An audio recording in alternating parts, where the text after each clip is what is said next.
Alright, so let's go ahead and we need to, let me just make more.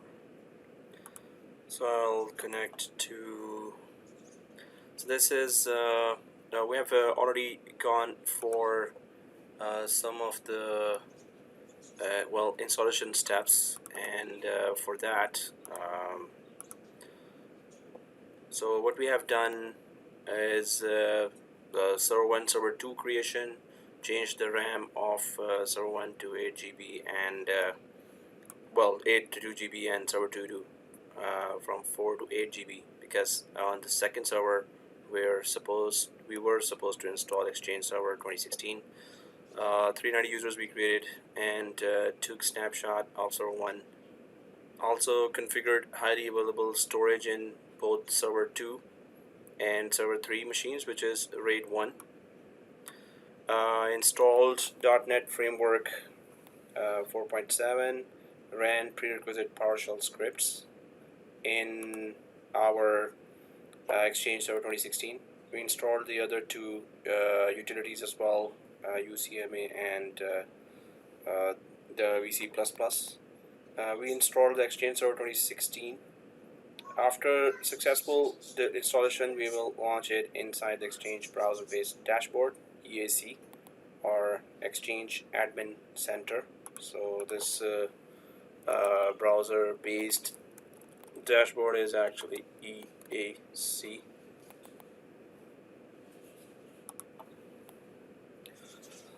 So we have gone through these tasks till now, and we were able to install. So as you know that we had to go really carefully to install the whole thing, and otherwise, and we had to put all the correct way of DNS and IP addressing and everything.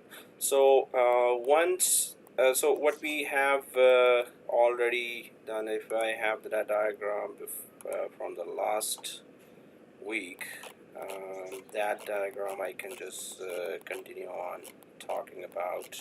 Okay, this was the whole Exchange installation and the RAID 1 that we created there. So this is overall, I'll just copy the diagram from here and put it from here. I'll copy it inside. Okay, so we're talking about the two machines, although we still need to add another Exchange server for that DAG lab, because you're going to have that on-premises configured in any company that has Exchange Server, and majority of the companies have Exchange Server 2016. Excuse me. So what we did was that we created that server 1 here, then we installed server 2, we connected, and then we installed all the prerequisites.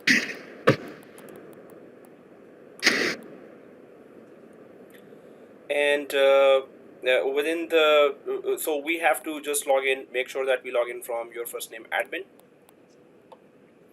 And also in the second machine we created the 2 disks and configured RAID 1 on top of that. So there's just one volume E drive where the Exchange Server application is right now. So that was, these 2 disks were just for the high availability of the application. So the storage was highly available, right? The RAID 1 is, so if one disk goes down, the other disk will still keep the application running, and you can just quickly replace that crash disk with a working one.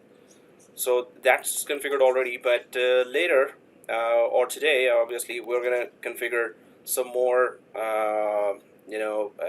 best practices where we need to add 2 more disks, in fact, but that's one for database and one for log files, and I'm going to explain why we're doing what we're doing. So for now, this is the environment where we have the Exchange server installed last time, and we're going to check now, first of all, if the Exchange server is installed successfully, and are we able to log in, or how do we actually how do we log in to the Exchange Admin Center to manage the Exchange server? How does it look like from inside? and then we're gonna discuss many other aspects of Exchange Server 2016, all the features there. So let's. I have already started my Server 1 machine here, and Server 1 machine. Obviously, this is kind of just like we have. Oxygen is very important for us. So this is infrastructure roles are very important to us. So authentication authorization is provided by Active Directory. That is required by Server 2. So this means that we must make sure that Server 1 is started first when it is fully started, because it's offering the authentication authorization, it's offering the name resolution with DNS, authentication authorization with Active Directory, and well, DHCP for IP addresses. But these two, Active Directory and DNS, they must be started first, and then Server 2 should be started later. So once you're fully logged in from Server 1, and infrastructure roles or services are have started providing those authentication authorization and name resolution, then you start the Server 2 and log in from Server 2. So if I go back to my machine here, and I have here Server 1 already started, and Server 2 I'll just try to resume now. So I did not shut it down. I just went for the option of suspending the machine.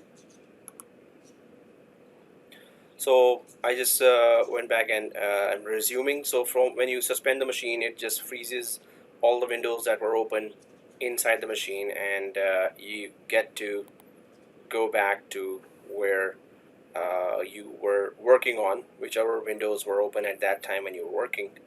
So I'm just unsuspending or resuming this machine again.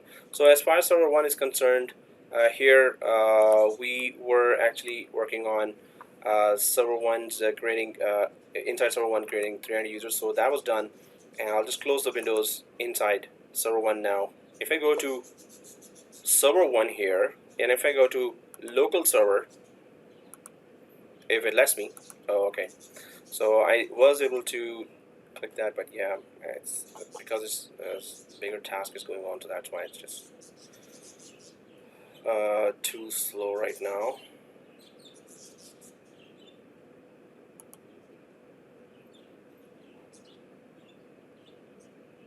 Okay, let me just click that and then go inside the remote machine here to check out that how much CPU and RAM is being consumed for my desktop that has the Exchange server and the first machine installed. I go to performance here. Yeah, so 50% of memory is being used and CPU is very less being used. So, and it's the hard disk that is mostly. The disk is being used 91%. Okay. Anyway, so well, the Server 1. I click the Server 1 local server inside the server manager and the domain. So I just want to go in Server 1 to tools here, and there I'm just gonna go for Active Directory user and computers in Server 1. So if I go to computers container inside the Active Directory and computers in Server 1, so well, I have the two member servers, but I have only installed Exchange server in Server 2. So your first name serve 2 here. Now that serve 2 is started as well, and it's exactly on that screen where I left in the last class, where it says setup completed. Congratulations, setup has finished successfully. To complete the installation of Microsoft Exchange Server, reboot the computer. You can view additional post-installation tasks online by clicking this link, and you can also start the Exchange Administration Center, so EAC, Exchange Administration Center, after setup is finished. So there it says launch Exchange Administration Center after finishing Exchange setup. So well, this is where we this was the last screen where the Exchange server was installed, and if you do see the screen here, those who were following and were able to do that and save that screen. If that screen is not there, it's okay, but if that screen is there, so I'm going to select that. So there's that option to select or unselect. I'm just going to check that option, launch Exchange Admin Center after finishing Exchange setup. So it is finished, and I need to click finish, but before that I just click this. So I would want to log into the Exchange Admin Center where I can administrate the whole Exchange application. So this is checked, and I'm going to just click finish now. And what I'm expecting is that it would just open in a browser the Exchange server admin center, and it says that how do you want to open this. So well, there's Internet Explorer here, although I have the other browser, but I'll just double click the Internet Explorer that hey, for now open my Exchange admin center inside Internet Explorer.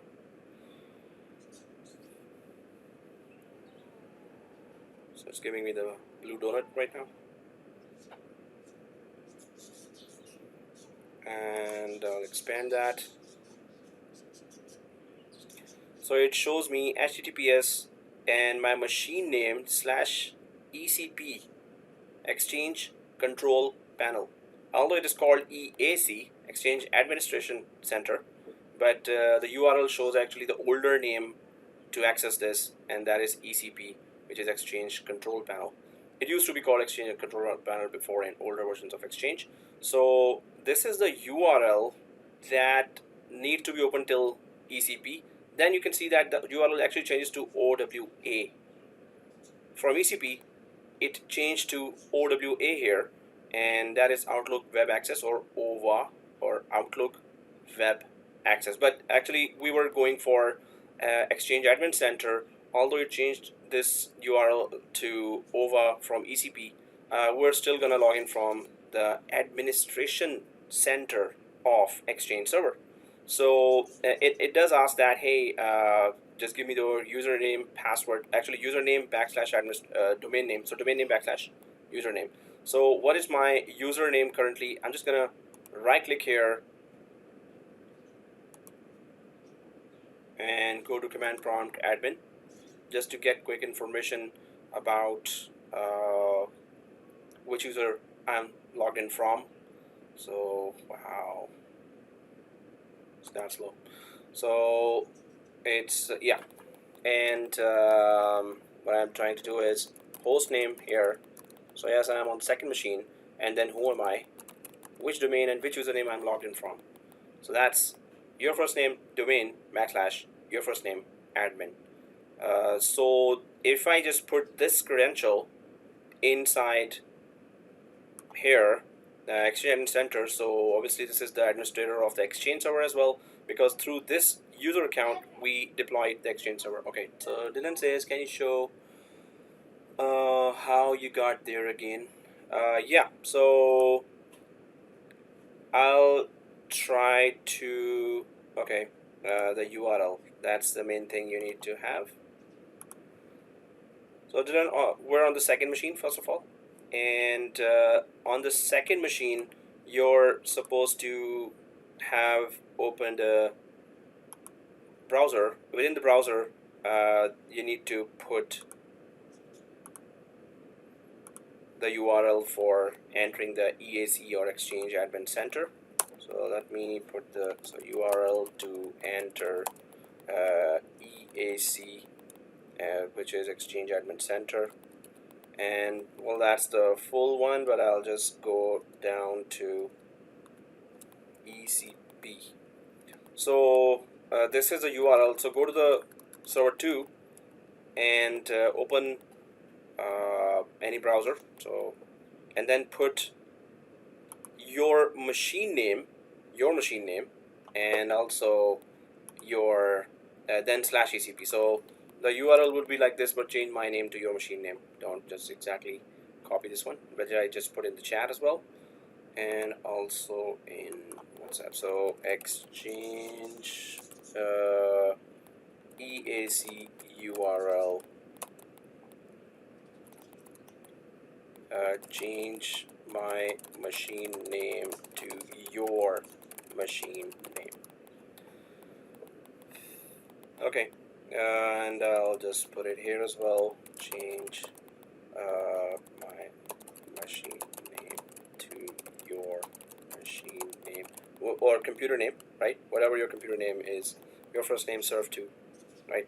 So https:///ECP, it when you press enter on the second server, it changes to OVA. Don't worry about that, but it's going to log into this. Now, guys, I have this information opened here. So an Exchange Center, admin center is showing in the background. I'll first put that information here as well. Your first name admin, your first name domain. So I'll just put my domain name here, / your first name admin. This is what I'm logged in from. So the domain name / administrator, and the passwords. Well, let me see, ship123 without ship123, the password, right? So while this information I've placed here, and this is the information of the machine I'm logged in from, and the user I'm logged in from, and the domain of this machine. So this is your screenshot number 1, where you have put the credentials here.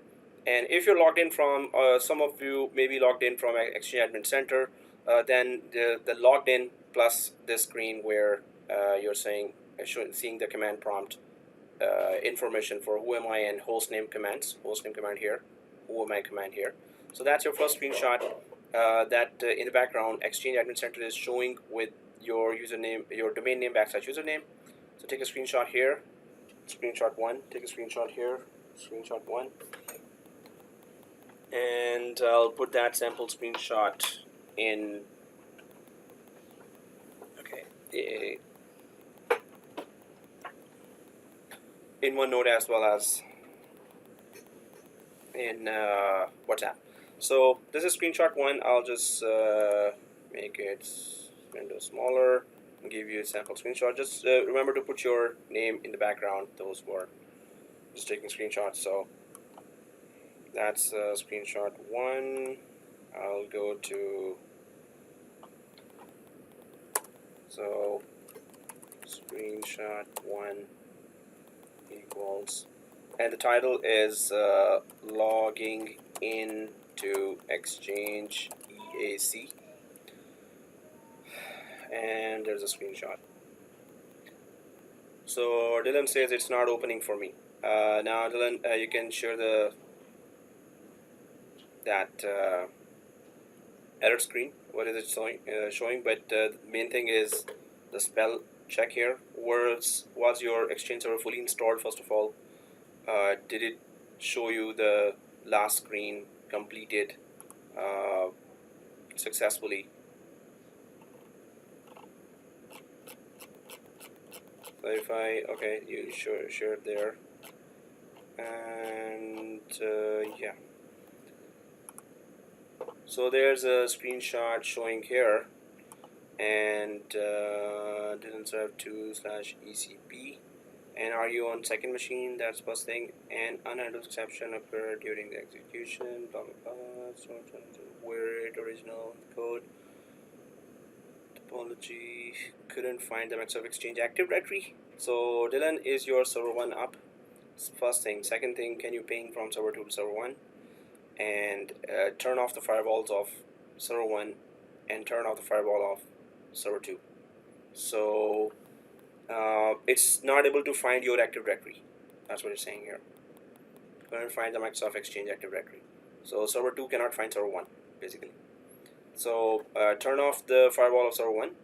Even if it says off, don't trust that. Still click on the off button. So many times it says off, but one of the profiles, the domain profile, is still on, and it would stop the Exchange server from communicating to the other server. If I can show you here, get updates. Okay, just minimize that. So server 1 here, if I go back to local server, it shows that public is off, right? So sometimes when you click, still, in fact, this is what I was saying.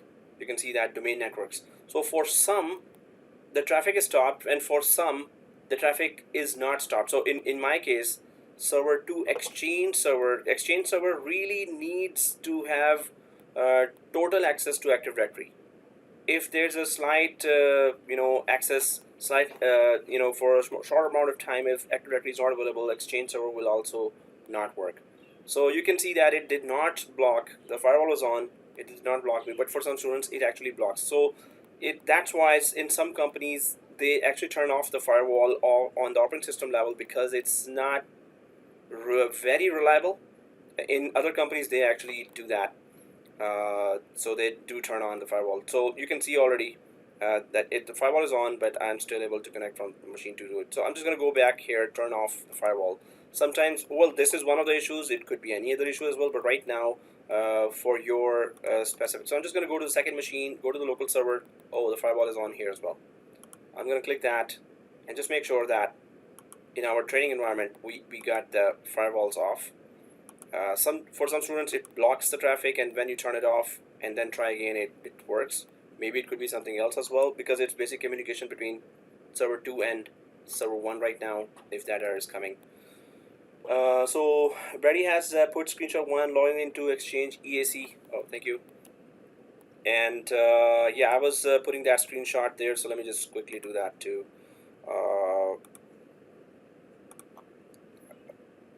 Week6.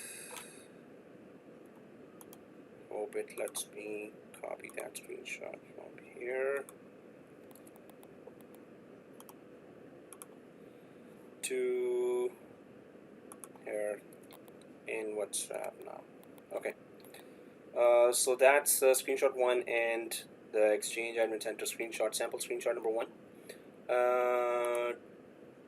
So there's another error showing here. Exchange server is also not an easy application. It does show unpredictable results in our test machines there. So there's another one, and that shows admin 1. Hopefully that's the machine name. Admin 1 is your machine name, Hamid. And second thing is that you have to check the firewalls as well, and try to ping from each other. But basically what happens is, if you have suspended the machine, you can just restart the machine and try to check again. After restart, give it a little time, like 5-10 minutes, and then try this URL again, your machine name /ECP, and even now refresh or close this and open it inside. So first thing, check if the firewalls are off in server 1, server 2. Second thing, test this URL in your Google Chrome as well. Third thing, restart server 2. Give it 5 minutes after logging in, and then open the browser and test it again. Okay, so but check the firewalls, and also try to check if the DNS or Active Directory is not in contact. It's not going to go ahead. So it gets tricky. Okay. So it gets tricky when, oh, there you go. Very nice, very nice. Good troubleshooting. So you're in.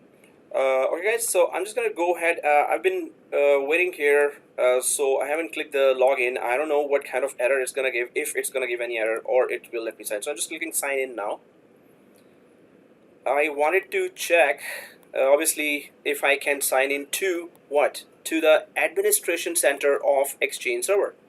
And if we put this domain / your enterprise admin user account here to log in from this. So first of all, I'm using the IE, right? While I would prefer to go for Google Chrome. So in IE, if it's taking too long time like this, I could also add this URL in the safe sites of the Internet Explorer. Although it's changing that the ECP, so I think, yeah. Oh, there you go. So that's how it should look like. So that's the Exchange Admin Center, or EAC, and then you can see the inside of the Exchange server environment, and we're going to try to go for those features which we can do, which are not going to be there when we connect to Exchange Online later. So and we need to reach the high availability in on-premises. So we're going to cover those features which are crucial for on-premises. Then we will all be doing Exchange Online together. So once we are inside, so that's how it looks like, first of all. Second thing, it stops at recipients and it stops at the mailbox section here. There's recipients section. I have only one mailbox created here. Did you have this page? Yes. So Hamid, yes, you can just put so guys, if you get this page, this is going to log in from your actual OVA, which is Outlook Web Access. This is literally going to the mailbox of your admin center. Although, go ahead and change the time zone here and put it, that Canadian Eastern. So, Eastern time zone, US Canada. Once you click OK, it's going to actually open your mailbox. But we need to go to that link where ECP is written. So you need to try. So this link is okay. Just open another tab here, second tab, and then type instead of OVA, type ECP, and then try again. So it should go to ECP, and this is your server 2. Okay, yeah, you should be on server 2 and then type ECP. But keep this link open, and also put another tab and put there instead of OVA/OVA/ECP, and then yeah, let me know. But this is actual, well, I was going to go there, how to open a mailbox, but yeah, that's very good that you showed already. So this is what we need to go inside. And okay, are there any other photos on WhatsApp? I'm just trying to, okay, so guys, that's one thing. You can see that this is the URL, right? Once we are fully logged in, this is the URL. I'm just going to put that URL in WhatsApp again. Well, oh, okay, so it's not copying out there. Copy and WhatsApp. Oh no, it's something else. Anyway, you can see the URL here, your machine name /ECP, right? That's one thing. This is how we can enter the Exchange Admin Center. In the Exchange Admin Center, you see recipients, mailboxes, groups, resources, contacts, shared, migration. We need to go through all the features, but these are the same features that are available up in Exchange Online as well. Then there is permissions area there, admin roles, user roles, Outlook Web App policies. Compliance management is really important. This is also what you will see there up in Exchange Online for company compliance policies for email.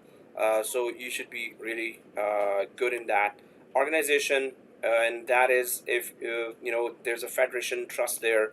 If you have deployed the Active Directory Federation services, which I'm going to create a diagram and explain what is this scenario. But basically, when it comes to federation, so you might be connected to another forest, Active Directory forest, or you might be connected to Office 365 up in the cloud. So in that case, what are you sharing? Calendar information or FreeBSD information? And then there is protection here. So obviously you need protection here on premises Exchange, and also you need protection up there in Exchange Online. So malware filter is there. Obviously now the most dangerous attack is the ransomware. So for that, how much secure is your full environment? Other than antivirus and then anti-malware and IPS, intrusion prevention system, IDS, intrusion detection systems, and all kinds of firewalls, stateful firewalls. So you have to have those all configurations intact. So protection for now within Exchange Server, it's this malware filter. Then there is mail flow, and in the mail flow you get the rules. First of all, that suppose an email is going outside or coming back in, so that is called outbound or inbound. So those emails, for those you want to put some rules there. So when the emails are outbound or going from inside to outside, what kind of rules you want to implement there? So the rules, that's a long list of rules there that we're going to go through.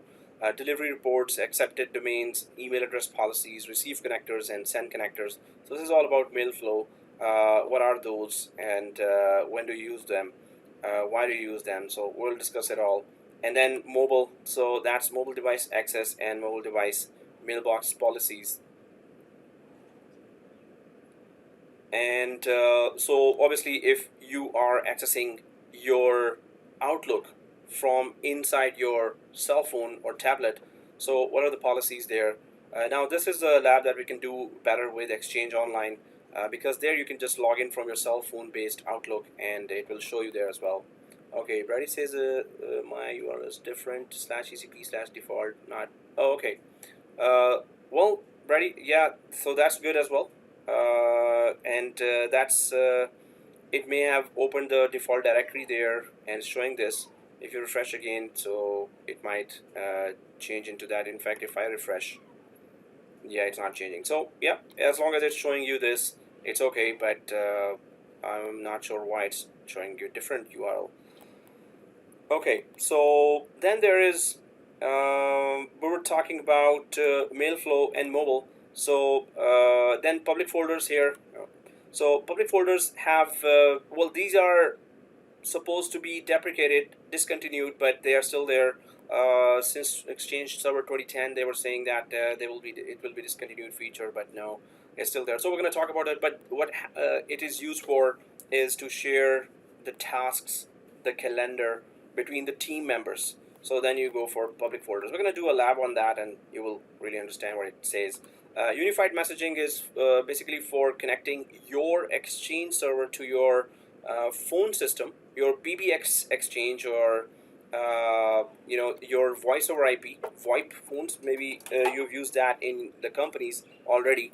So in that case, you will then. So what's the basic purpose of unified messaging? Is that you can connect your Exchange server. You can connect your Exchange server to your voice over IP servers there, right? Now, unified messaging is, they were saying also that it is discontinued because their newer versions are link servers, which is for meetings and conferences. And then after this unified messaging came link server, LYNC, link. And then there came the Sky for Business. It's also for meetings and conferences and connecting to voice over IP solutions or phone exchanges there. And now it's Teams. So the latest one is Teams, and Link is going to be discontinued, and Sky for Business is going to be discontinued, and Teams is the new one that goes and connect you with a telephone exchange. So when we go up there in Exchange in Office 365, so just it's related. Teams is related to that for meetings and conferences. So we're going to talk about Microsoft Teams as well. But unified messaging is the old one. Suppose some company still has a legacy Exchange 2013 and they upgraded to 2016 and they still are connected with their old unified messaging, so they still have this backward support there. Then comes the servers here, and servers is the main area, servers, that is not available in Exchange Online in Office 365, which new name of Office 365 is Microsoft 365. So servers is obviously going to contain your Exchange server databases, right? And so it says here databases, database availability groups, virtual directories, certificates. So all this is now taken care of by Microsoft engineers in Exchange Online. While if you have Exchange on premises, then you would have to take care of it yourself. So this means that when you create databases, obviously, first of all, you're responsible for the operating system, underlying hardware. First of all, suppose it's a Dell hardware, physical hardware, or IBM physical hardware, HP physical server here, and then on top of that is operating system, this operating system, and then on top of that is your Exchange server. So you need to then take care of the hardware, the operating system. Any one of those have issues, again, Exchange server is down then, but it's not the fault of Exchange server basically that it's down. Whatever it is on is down, then it will be also down, obviously. So that's what company sees, that hey, why don't we just move to Exchange Online where Microsoft handles databases, database availability groups, virtual directories, certificates. We don't have to worry about our underlying hardware and operating system. So that's what all the companies went for, and they're saving millions of dollars in that. That's why it's so famous, the Exchange Online. Now, servers, obviously, you will find many companies that still have the on-premise Exchange server, and there, the database availability group, and virtual directories, certificates, this you need to handle yourself. And then there is hybrid here. So hybrid is that if you have Exchange Online and you also have your Office 365. So suppose uh, if you have their Exchange, this is your local branch, suppose, and you have Exchange server in your local branch here, and there is a connection with Office 365. Now this is a famous name for that, otherwise now it is called Microsoft 365. We're gonna go for that Office 365 Exchange Online anyway, so then you will know. But Office 365, if you're connected to Exchange Online there, then you use the hybrid environment. So Exchange Online. So that Exchange Online connects to this. So suppose you have mailboxes in your Exchange on premises, EXEH on-prem, right? On-prem. And you have some mailboxes here, and the users are connecting here as well. And some users are mailboxes have been shifted up to the cloud. So in that case, you will have some mailboxes if the mailboxes are here and also online. So that is called hybrid environment, right? So some mailboxes have been shifted, and well, why would they want to go for that? Companies would prefer definitely that all mailboxes are shifted online, but suppose your CEO's mailbox and your director's mailbox or some critical information containing mailboxes, critical emails are coming there. The companies would prefer to have those mailboxes maintained in their own secure environments and not putting it on others' hands. Although Microsoft Exchange Online is really very, it has the state-of-the-art security mechanisms there, but obviously companies normally trust their own setups many times, big companies with critical secrets inside the mailboxes, right? So that's why they would just go for hybrid environment as well, where you do maintain local Exchange server alongside your Exchange Online. So that would be a hybrid. Okay, so if we go ahead,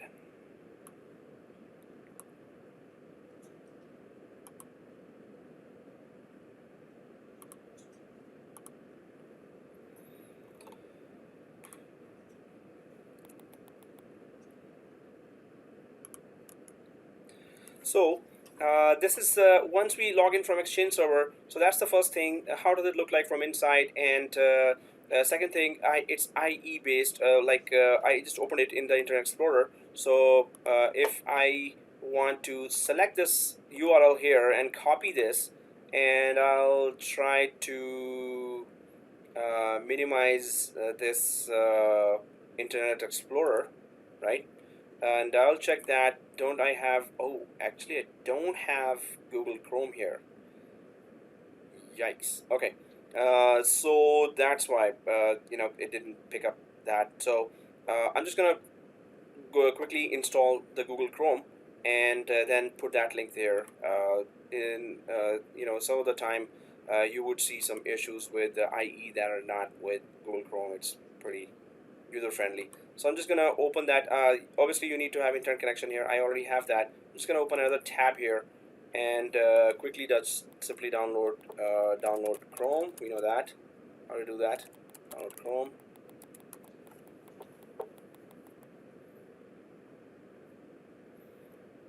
Download now.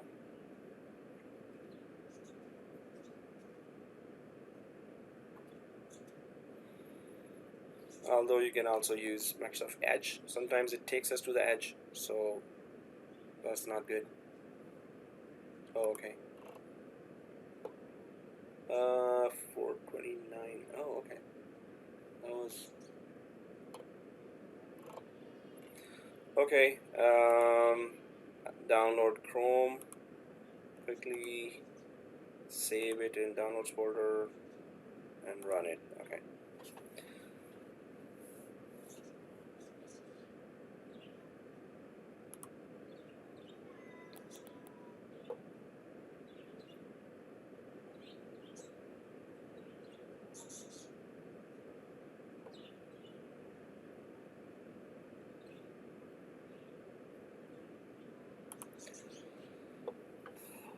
So we need to do certain tasks here, and what we have done, I've already talked about that in the diagram, in the slide. I'm just going to go down here, post installation tasks. So once Exchange Server installation is done, then we will have a brief introduction of all the features and sections in the dashboard of Exchange Admin Center. I've just gone through some of them, but we need to move ahead, and there are a lot of tasks that we need to do and discuss that while we're doing that.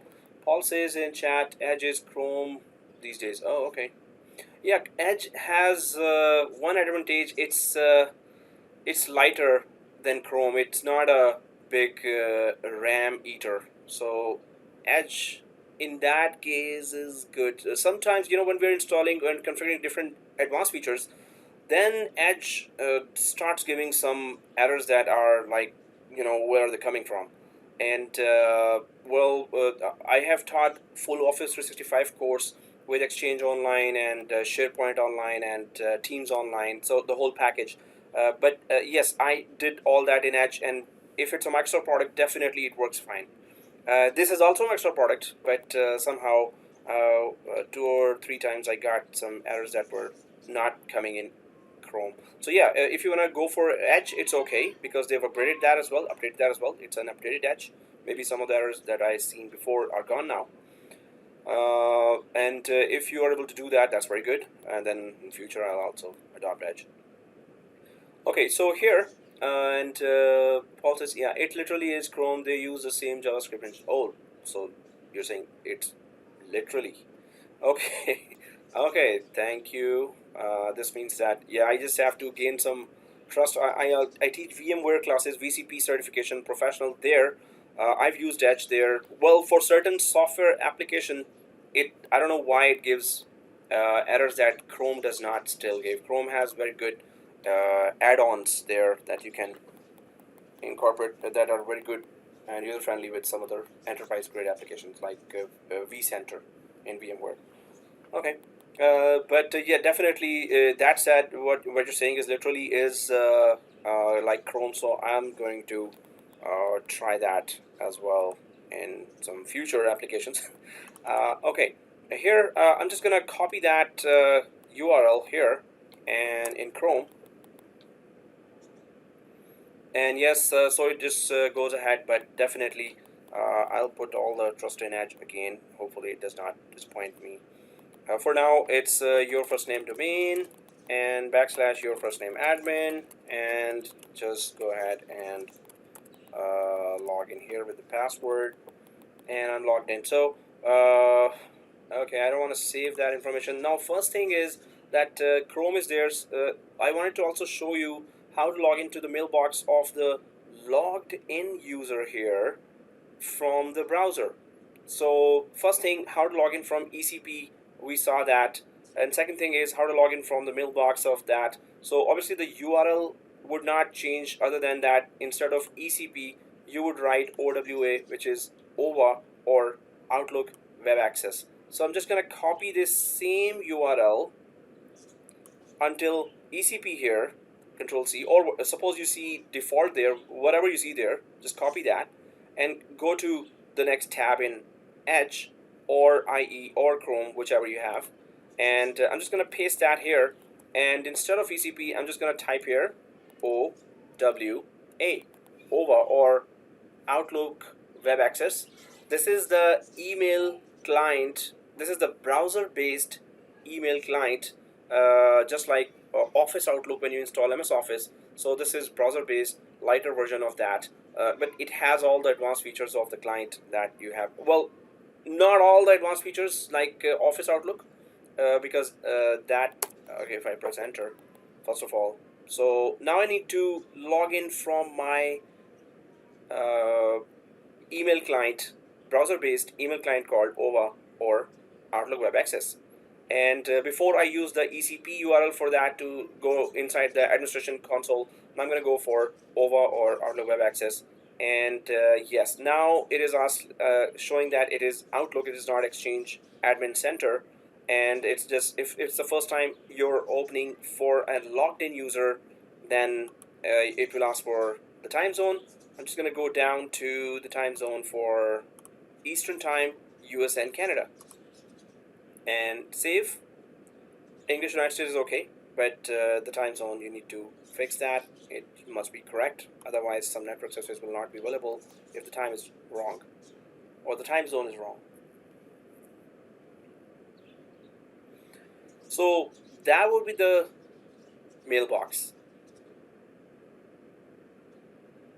And we're logged into the mailbox of the logged in user, which we know by the command who am I, and that is the domain administrator. And the domain administrator has the highest privileges not only inside the Microsoft domain, but it has the highest privileges inside the Exchange server as well. And because it is added to an admin role in Exchange, and that because of that, it has highest privileges in Exchange server as well. I'm going to show you which role it is added. In fact, since we were talking about that, so let me just go back to while we're logged into the mailbox, and we need to still check the mail flow if emailing within our environment is working or not. We're going to check that. But before that, since we were talking about that, hey, how come this Active Directory top admin has all the top privileges of Exchange server as well? Exchange server is different application, Active Directory is different, right? So if I go to Exchange server here, and then I go to compliance management permissions. Yeah, if I go to permissions here, and there are admin roles, so the top role here is organization management. So whichever user is added to this organization management role gets to do anything and everything inside Exchange server. So organization management, when you select in permissions inside Exchange Admin Center, so once you select that, you can see on the right side there are pretty much all the tasks that you can do in Exchange server. Very long list of tasks here. So the main thing to understand here is admin role of organization management is the top one, and who is the member of this. So I'm just going to double click that organization management just to show that if we go down here, yes, this is the same user account, which is the logged in account. Well, we installed the whole Exchange server with the help of this user account. So this user account's mailbox got automatically created during the installation of Exchange server, and this mailbox has been automatically added to the organization management admin role that has the highest privileges in Exchange server, right? So that's why automatically this is the administrator of Exchange 2016 as well. Okay, I'm just going to cancel out from here, just showing you that why our logged in user is also the top admin in Exchange as well. If you remove, if you add another user and remove this one, obviously it will no longer be the top admin here. I'm going to go back to the other tab where we were talking about, okay, this is how we can open the mailbox, right? So within the mailbox, okay, opening mailbox, no big deal.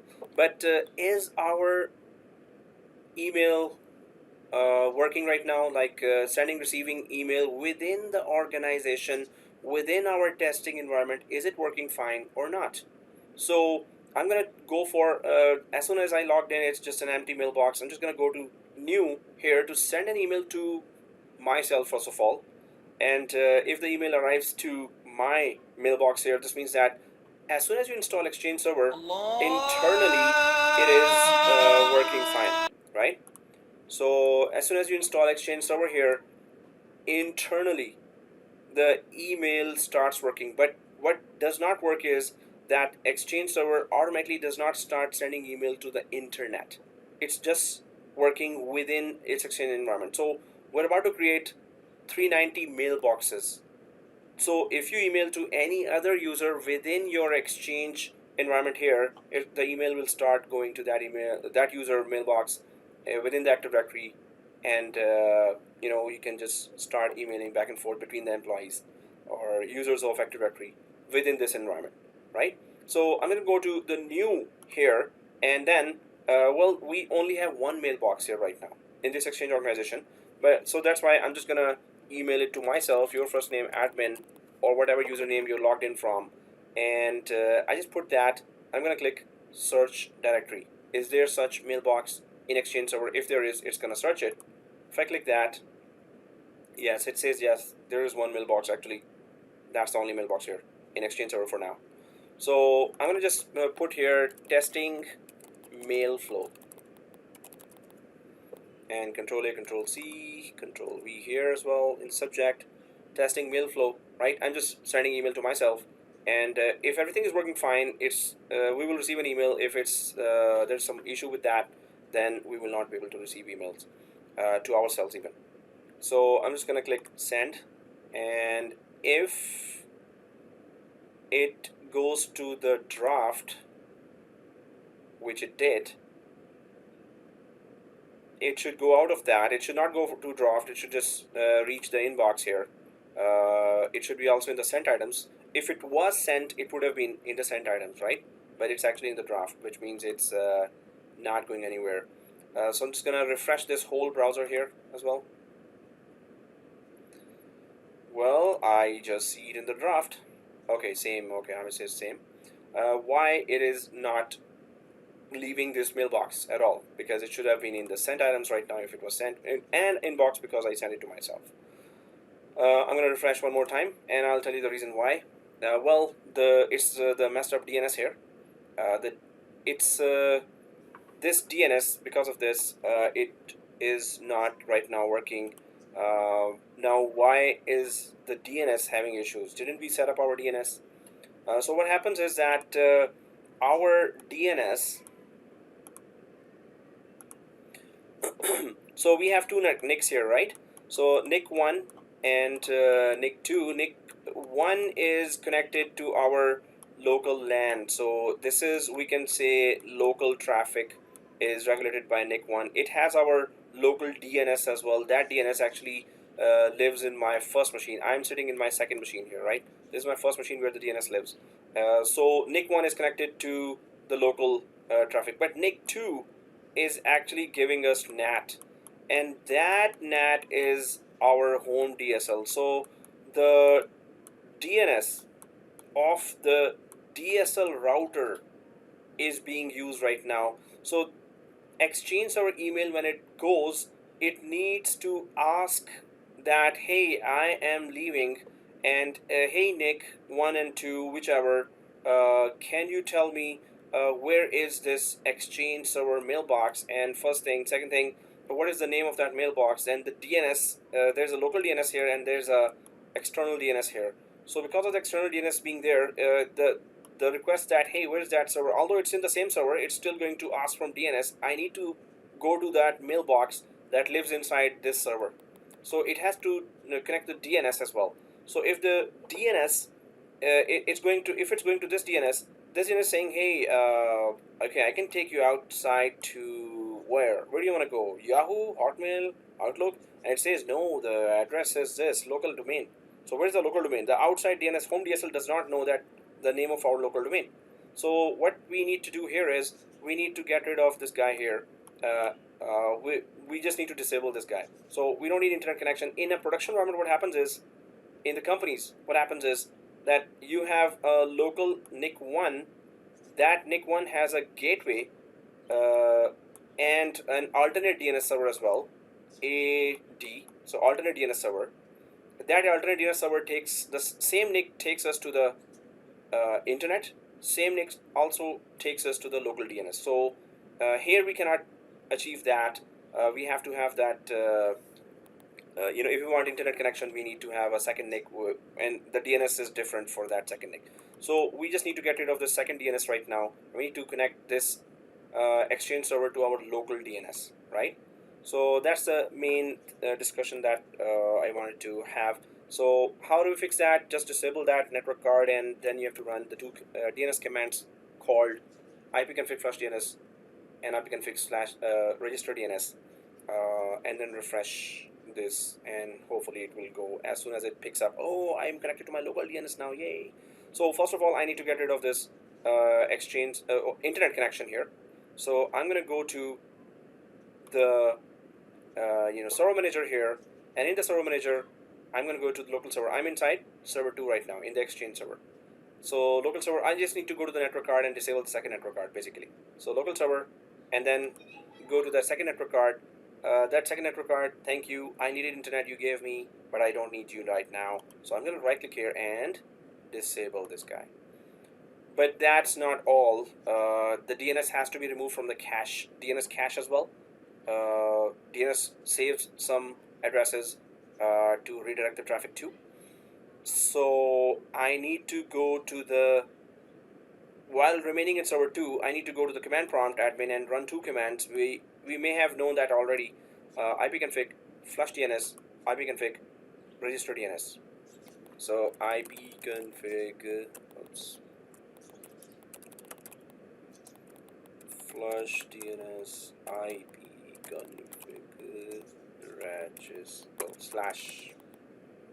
register DNS. If register DNS will work only if your command prompt is open with admin privileges, administrator privileges, right? Now, it may work right away or it may work after some time, right? So I just need that email in the mailbox, or I'll send a new one as well. So I need to go back to this. Sometimes it's better to go to server 1 where the DNS is living and run that ipconfig flush registers there as well. But first I'm just going to check that out from here. If I go back to my mailbox, I opened that in Chrome and refresh.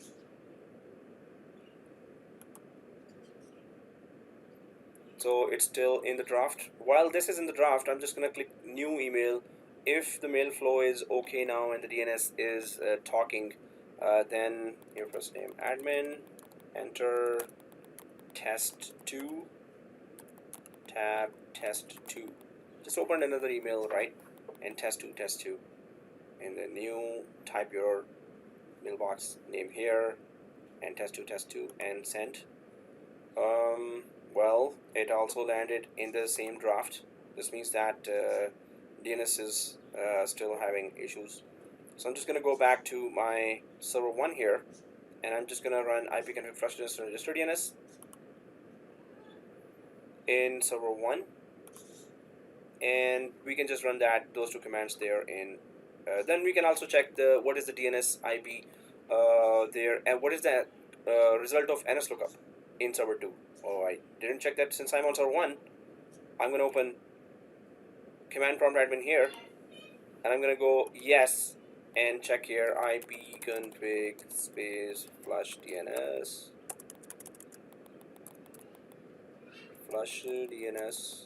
ipconfig space register DNS. Oh, okay, Jericho says his works. So after ipconfig flush and register, Jericho, yours is working? Cool. So it's a matter of time then. Thank you for confirming that. So I put that there, and I'm going to go back to server 2. Oh, yeah, it's already there. You're right. Okay, so already also it's working. Okay, yeah, it's working for me. It was just a matter of time. Inbox and refresh. Well, it's in the inbox now. It's no longer in the drafts. It should be in the sent items. Yes, there it is. And it's in the inbox. So we understand that right away when we install Exchange Server, if there's a messed up DNS server, you won't be able to have a mail flow, local mail flow, where local users are just talking to each other, right? Or creating emails or sending emails to each other locally within the LAN. So this is working fine now. It's in the inbox now, which is good. So we can take a second screenshot here that mail flow is working. We'll go and take a second screenshot here, guys. Make sure that your name is in the background. Mail flow is working. Let's take a second screenshot. Mail flow is working. But we had to go through that DNS and Okay, so I'm just gonna take a sample screenshot here. Mail flow is working. Screenshot 2, mail flow is working. So I'll put that first here, and so screenshot 2 equals mail flow is working, and then in the group mail server equals screenshot 2 mail flow is working. Okay, so the sample screenshot is in the WhatsApp as well, and also in OneNote. Let's go back. So we had to fix this, but step by step we're going to just build up on top of that all the configurations and understand what we're doing, why we're doing what we're doing. So if the mail flow is working fine, obviously it's going to work. It's going to be working with other mailboxes, although we don't have other mailboxes. So how to create, then I'm just gonna put that here in WhatsApp. So in the slide. So first of all, let's open our browser based email client. Okay, done. We opened that. Let's open our Exchange Admin Center. Done. We know the URLs now as well. And let's create 3 databases in separate drives. Yeah, we're gonna do that. Create mailboxes. Okay. I'm just going to put that in the slide, because since we're talking about the mailboxes, we went inside, but we need to know some of the outside working, how to create a mailbox yourself, a new one, and then if you have existing users, how to really create mailboxes for those users. So when we talk about create mailboxes, okay, there's it says first of all commandlet to create mailboxes, so I'm going to show you that as well. Right now it's create mailboxes. There are 2 types here when we are doing that. One is creating a new mailbox. I'll be changing this slide with what is already uploaded, because I'm making changes even during the class. So create a new mailbox and directly, obviously you create a mailbox inside Exchange server, so I should not say directly in Exchange server. Where else do you create a mailbox, right? Second thing is create a mailbox for existing Active Directory users. So there are so many users already created there. So creating a new mailbox, what will happen in creating a new mailbox directly in Exchange server is that it's going to create, when you create a new mailbox inside Exchange server, what happens? It creates a new user in Active Directory. You know that when you create a new user, you have to go to, suppose the boss says, hey, can you create a user name Bob there? Yes, you can go to Active Directory and create a new user. But how about the boss says, hey, why don't you create a mailbox for user? So create a new user called Bob and create his mailbox as well. If 2 tasks need to be done, creating a user account in Active Directory and creating a mailbox for the same user in Exchange server, so you can do both these tasks in one go. It creates a new user in Active Directory and also creates this user's mailbox in Exchange server, right? So whenever you create a new user's mailbox, the user is also new, so you just directly go to Exchange server, and when you're creating a mailbox, you're creating actually that user as well, and that user will be created inside Active Directory, and the mailbox will be created here. So you don't have to go separately to Active Directory, create a user, then come back here and create a mailbox for that user. So let's do that first. Creating mailboxes, or create mailboxes. So creating a new mailbox first of all, then how to create a mailbox for existing users, and then the PowerShell CMD let. Now you guys are learning PowerShell from Jackie, right? So the PowerShell commandlet for creating mailboxes for 390 users. How about that? Can we do that in one go? create mailboxes for every user in Active Directory, right? So we're going to do that too. First of all, let's go for creating a new mailbox inside Exchange server for a new user. So that would be for a new Active Directory user. So the user also does not exist yet in Active Directory user. So let's do that. That's the first task, directory, and then go for the existing user, one user, and then go for how to do it on large scale. So how to create that mailbox for an existing for a new user. Now I don't have to go to server 1 where the Active Directory and computers live or exist, and I'm gonna stick to server 2 here, and inside that let's go to our Exchange Admin Center. Once we are inside our Exchange Admin Center, which is a browser-based dashboard for Exchange server, here when I go, so it takes me to recipients, and then it takes me to mailboxes by default. So it always opens here. So yes, exactly there I want it to be. Now there's a plus sign here, right? And if there's an arrow beside that plus sign inside recipients, inside mailboxes. So when you go for arrow here, so there's a user mailbox and there's a linked mailbox. The user mailbox, we get the idea that it is for the users. But when we go for linked mailboxes, this just means that you have another forest.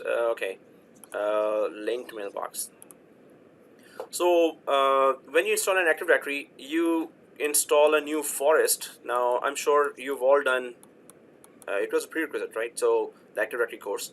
So there's a forest, and then there's a tree inside, and then there's a domain inside. So for one company, you create a forest, tree, domain, right? And then, well, now you have, suppose, Exchange server as well. So that Exchange server has a mailbox here. Mailboxes, maybe 2,000 mailboxes, 3,000 users, so 3,000 mailboxes for them. Now, this is for company number 1. You have this. But then you have company number 2 here. Or the same company has another forest created. Forest is a security boundary as well, outermost boundary, right? So company 2. So here have a second company, and that company also has a forest and tree and domain, right? So what happens is that linked account is that you are linking the user to a mailbox here in another user of one forest that could belong to another company entirely, or that could belong to a same company, but they just created 2 forests. Suppose this is their division, suppose it's a bank, and this is for capital investment. Their employees are thousands of employees there, and then this is foreign investment product, so they have a separate forest for that, and thousands of employees there as well for a bank. They just separated there, so although they're part of the same company. So the main idea here is the linked mailbox. You can link a user to a mailbox. So user actually exists inside company 2. That user has his user account here, while that user's mailbox actually is linked to another Exchange server forest. So this forest has Exchange server. This forest has users, and the user account is here, and his or her user account is connected to a mailbox in this other forest. So if it is 2 separate Active Directory networks or Active Directory forests are there, one has user, one has mailbox, so then you use linked account here, linked mailbox, right? In this scenario, I'll just put that diagram there.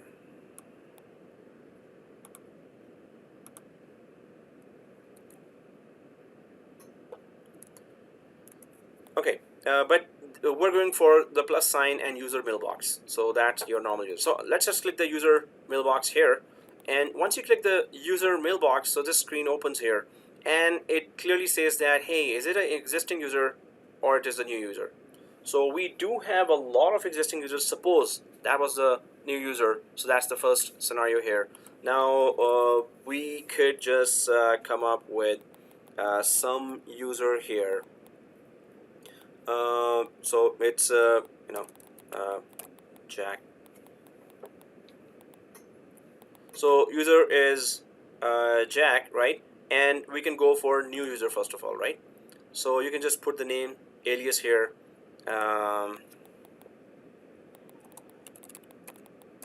Nicholson, something, right? Just put some name here, and Jack Nicholson here, and then just put the Jack here, first name, and what we need to confirm is that does it get created inside? Oh, okay. So Nicholson. Hey, there's what I do? Oh, there should be no space, right? I guess that's what it's saying. Okay, there should be no space here in the alias. So no space in the alias. And then Jack Los Angeles Nicholson. And do you want to put that username in a particular organizational unit? We all know in Active Directory there are containers or organizational units or OUs. So we know that there is an organizational unit already created in server 1 that has 390 users, right? Or we know that there's another container called users, right? So we can choose that too. So if I go to browse here, does it show us the Active Directory users and computers of our domain? So I'm going to click browse here, and it does show the container. So I'm going to select the users here. We already have 300 users in Exchange users container. Or if you don't have it, so some students were saying they could not create that, or it was not creating for some reason. So you would have created 5 users here in users area. So I'm selecting the users and press OK. And yeah, so you can just go for first letter of the first name and the last name. So J Nicholson, right? Or some companies have this rule, and some companies have other rules. So go for this. And that's the domain name right now, right? So that's the local domain name. And then the passwords. So I'll go for the class password here, small abc, capital ABC, shift123 without shift123. Whoa, that's a long one. And then small abc, capital ABC, shift123 without shift123. So this is, now when you're creating a user for somebody else, obviously you need to click this require password change on next logon. So I'm just going to click that require password change on next logon. So this is how we create a new user. We know that this user does not exist in Active Directory, so we're expecting this user to be created now in Active Directory. And the mailbox we're expecting to show here under Exchange Admin Center, recipients, mailboxes. Under this, there should be this new mailbox also created if everything goes well, right? So this whole thing done here, I'm just going to click that save. Well, there's more options here as well. Though if I click the more options, so just saying that, hey, which mailbox database you want to create this user in. We only have one mailbox database. When we talk about mailbox database, so if you go back to the diagram here, okay, that's too messy. So we have these two machines here, and the other machine is, so the first machine here is, suppose server 01. Okay, I'll stick to the terminology. Your first name serve 1, and your first name serve 2. And first one has the infrastructure roles, so Active Directory, DNS, DHCP, and the other one has the member server and Exchange server 2016 installed inside. So I'll just create this basic diagram and copy it so I can use it later as well. In diagrams. Okay, so here what I'm trying to say is, as soon as you install Exchange server, a database gets installed automatically, right? Otherwise, where will you put your mailboxes? So there's that drive 1 here where we have and drive 2, actually that's a combination of 2 drives here. So drive 1 C:/ and drive 2 has our E:/ that has the application. So the database got created wherever you deployed the application. So the database got created here. There's a database right now, and that's a default database. This is the default database. So default database, and in this database, our one mailbox for your first name admin is created, and now we're creating a second mailbox because we just have one default database.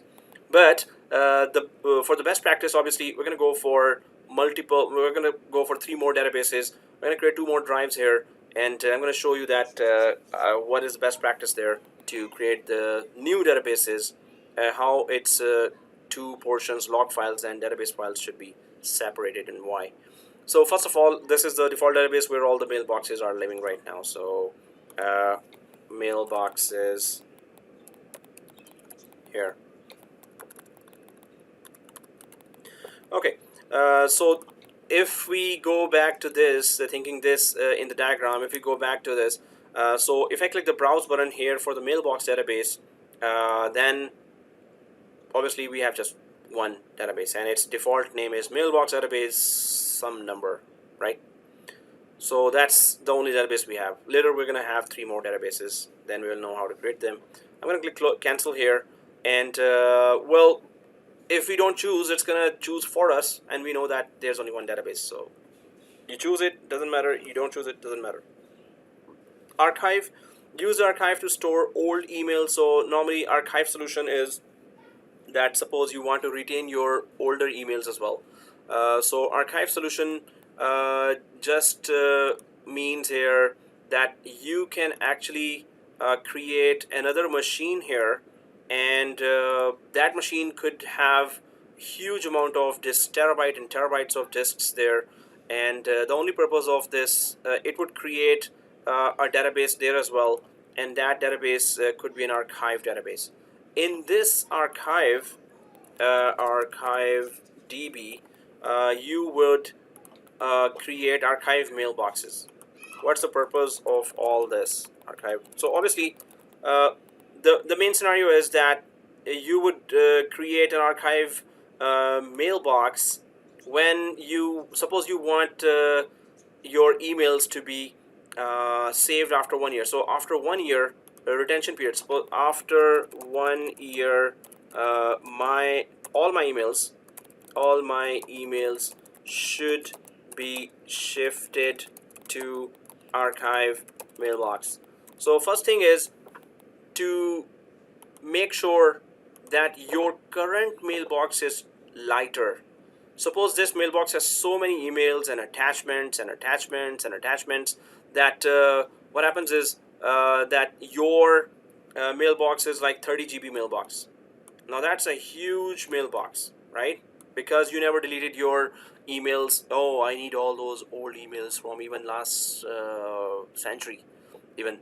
So well, obviously maybe they are critical and you may need them, but they're just piling up in your mailbox, right? So the thing is, either you keep on increasing the size of your mailbox, or you delete your emails, or you move those emails away from your mailbox that you always use to another destination to which you're connected all the time as well. So your emails older than suppose 1 year can actually be moved to archive mailbox. Your archive mailbox has to be created as well, but these emails after 1 year will go away from your mailbox. So this means that it's not going to take size of your mailbox. If your mailbox is lighter, it's going to open faster, right?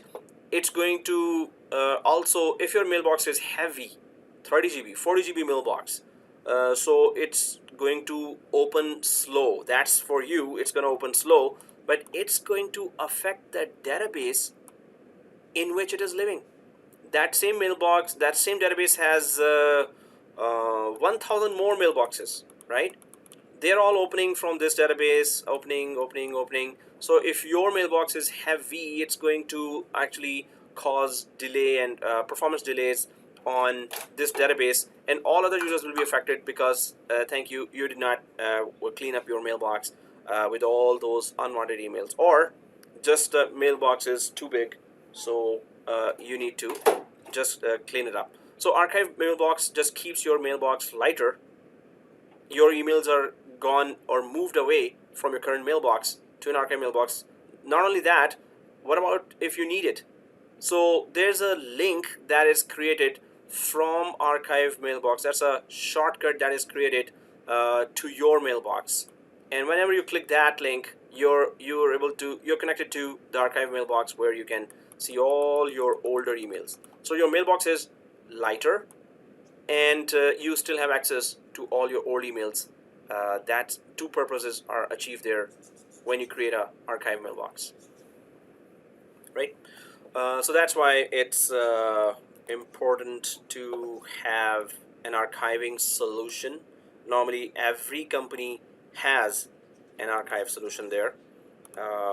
So archive solution. Basically, this keeps your mailbox lighter to load all the emails. And second thing, your older emails are still accessible from another archive mailbox. Okay, so let's go ahead and talk about. Okay, so this is that archive. Used the archive to store old email. Well, we don't have archive mailbox configured, so that's why we can't select that. And then address book. Address book is just your address book. Okay, when you click the to button when you click the new button and then go to to button, you just see that global address book there. Then address list or GAL, global address list. So that address book is related to that. All the addresses or emails for the users are there. Anyway, we don't have these configured, and mailbox, there's only one, so we don't need to specifically select that. Now the new user is getting created, and we're gonna go down and click save. Let's see if there's everything okay. Or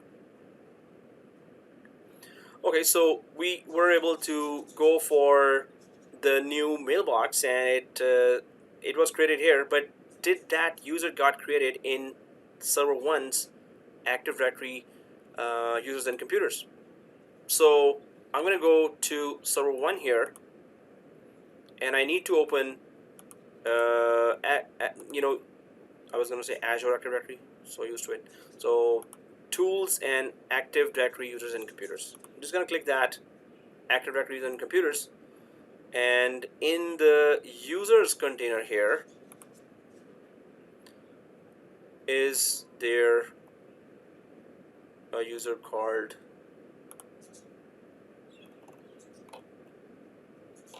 am I missing something? I'll just refresh that, I think. Yeah, fresh users, and yeah, now it is there. So oh, it was there. Okay, I missed it. So Jack Nicholson, so that user is there, and the thing is that you don't have to come here and create a user. When you have an Exchange server, just directly create it there, and the user will be created for you in Active Directory and computers. So that's what we get here, first of all. So that was the first scenario here, that creating a user mailbox. I'm going to go back to my server 2 there. Now, second thing is that, well, I'm just going to go to the second scenario in the slide, and that is create a mailbox for existing Active Directory users. So that would be easy, that the user is already there in Active Directory and we just create a mailbox, right? So create a mailbox for existing users. Let's do that first, the GUI way, and then we go for PowerShell and create mailboxes for all the users. So how to create a mailbox for existing user? Now you would get an idea that, okay, it's okay, it's easy. So I'm just going to go back to this recipients, mailboxes, and plus sign here. I'm going to go for user mailbox again, and this time it's the existing user, right? So I think it's gonna ask for the alias, but first of all, let's just choose some existing user there. So I'm just gonna click that browse button here, and there are all the existing users here. So you can go for the first user, Aisha Bihari here. I'm just gonna click that first user here from the 390 users that we created from PowerShell and press OK. So that user is there, but obviously I will have to write that here. So Aisha dot. I don't think they're gonna let me do that, but sorry. If I click anywhere else, are they okay? Okay, so I just put that exact same name here as well. Well, once we give that, okay, that's the Active Directory user for whom we're creating a mailbox. And I gave the alias as well, but if we go further down, what else we need to configure? Other than, well, if I go to more options, obviously those are the same options that we discussed, but we don't need to configure now. So that's all we need to do, that we just need to attach the new user mailbox screen or form to an existing user in Active Directory and give the alias. So if you've done these two tasks there, then that's it, nothing else to do, and click save. So once we click save, yes, the mailbox for an existing user is created. So that's good. And that would be our third screenshot here. Two user mailboxes created. The third screenshot, two user mailboxes created. Third screenshot, two user mailboxes created. I'm just gonna go ahead and take that sample screenshot here and first put it on. So screenshot 3 equals to user mailboxes created.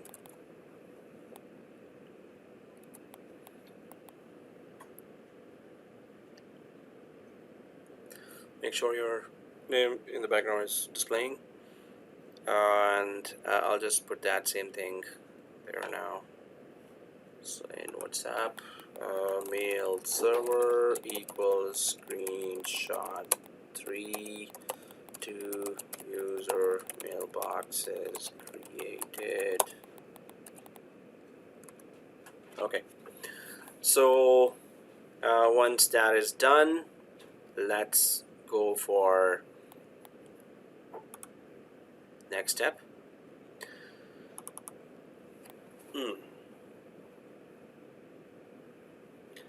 Okay, now we need to actually go for creating mailboxes for our 390 users. So that's the third scenario here, the PowerShell commandlet for creating mailboxes for 390 users.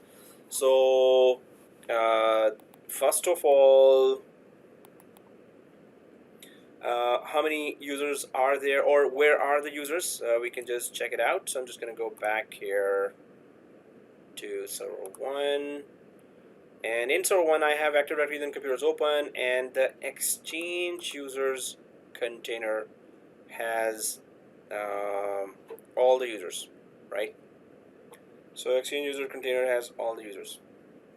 Now there is a commandlet for that. Normally, sometimes there are very small things that I need to just grab. There's a very easy command to go for that. First of all, we list the users, and then we give another command with a pipe sign that we need to actually create mailboxes for all the users listed. So in server 2, first of all, what we need to do? In server 2, we need to open Exchange PowerShell, right? Which is called Exchange Management Shell. So we're not going to open in server 2 the PowerShell for Windows. We're not going to open the PowerShell for Windows. We're going to open the PowerShell for Exchange. Oh, is that a new one? Is that a separate one? So if we go to the within our server 2 and click that, so there is Exchange Management Shell. Now this is Windows PowerShell. We're not going to open this Windows PowerShell. No, we're going to open Exchange Management Shell. So why Why not Windows PowerShell? Although there are ways to connect the Exchange Management Shell to Windows PowerShell as well, but in Windows PowerShell you will only have Active Directory commandlets. In Exchange Management Shell, you will have all the Exchange Server PowerShell commandlets, right? So that's why Exchange Management Shell we're going to go for. I'm going to right click on top of that. Can I open that with administrator privileges? So if I right click on top of that here and go to more, and then we see run as administrator. So Exchange Management Shell, more, and run as administrator. So I'm just going to open that. It actually takes some time to open. It connects to the Exchange server, and then it takes time for that.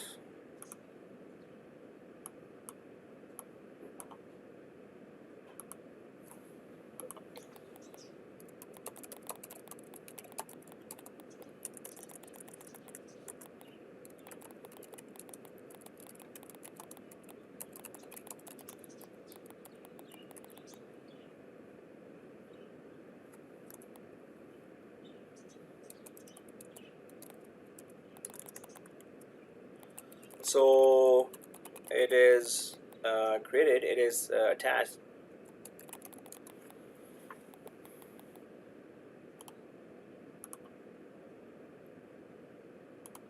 Okay, just give me a sec here, guys. Now, I'll just minimize this. I'm actually working on the other side as well. So first of all, we need to just list all the users in Active Directory. So there is get AD user commandlet there as well, right? And get AD user, right? So I'm just trying to, I have those commandlets all dug into many slides, and sometimes those slides are really going. So there are so many commandlets there, but I just was looking for the very easiest one. So first of all, if we go for suppose get dash mailbox user. So sorry, it's not typing. I thought it was typing. Get dash mailbox user. If you press tab here, mailbox user configuration, tab. Well, okay, that's the only one. So we can go for get mailbox, and if it's even a commandlet or not, we're gonna see that now. But normally what I'm asking is, hey, tell me how many mailboxes are already there, right? Now you guys are doing PowerShell with Jackie, so you would know that get just it does not change anything. It just gets information about whatever object or resource you want information for. So get dash mailbox, we have 4 mailboxes there. 4? Hey, weren't we having 3 mailboxes? So this discovery search mailbox is automatically created for management purposes by Exchange server, and as the name says here, discovery search mailbox, it helps whatever you're searching within the Exchange server itself. So it lets that search go fast and get you the result faster. So here, and that's the first thing. Then get dash AD user. Oh, sorry. Get dash AD user.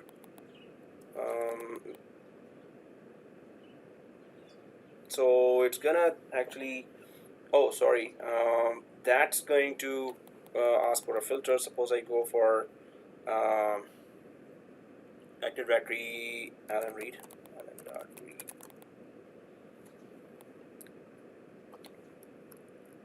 Get user. Let me just check that. Sorry, guys. I should have had that document in front of me. Yeah, get user. Sorry, AD user is not there, but I just put get user. Let me just stop this and show you again. Get dash user. So I'm just gonna put that command there as well. Get dash user in WhatsApp as well as in get dash user. So these are all the users there in Active Directory, and some of the users are just users and others are having mailbox as well. So it just tells you that as well, that which users have mailboxes there. So if I go up, it's not gonna I guess it's not gonna show all the users there. Yeah, oh actually it is. So recipient type is the column there. Suppose you want to go for and check out recipient type and then type just mailbox there, so it might give you just only the mailboxes. But if you just get mailbox, you know, the up arrow, get mailbox, that just tells you already which users have mailbox, and get user tells you which users actually does not have and have mailboxes as well. So get dash user is the second one. Then the third one, so first of all, get dash user is the first command, right? Then there is another command for creating, commandlet actually, for creating new mailboxes, right? And so if I go to Google, so there is that Exchange Server 2016 PowerShell and create new mailbox, right? So create user mailboxes in Exchange Server or Exchange Server licenses there. So this is called new mailbox PowerShell commandlet.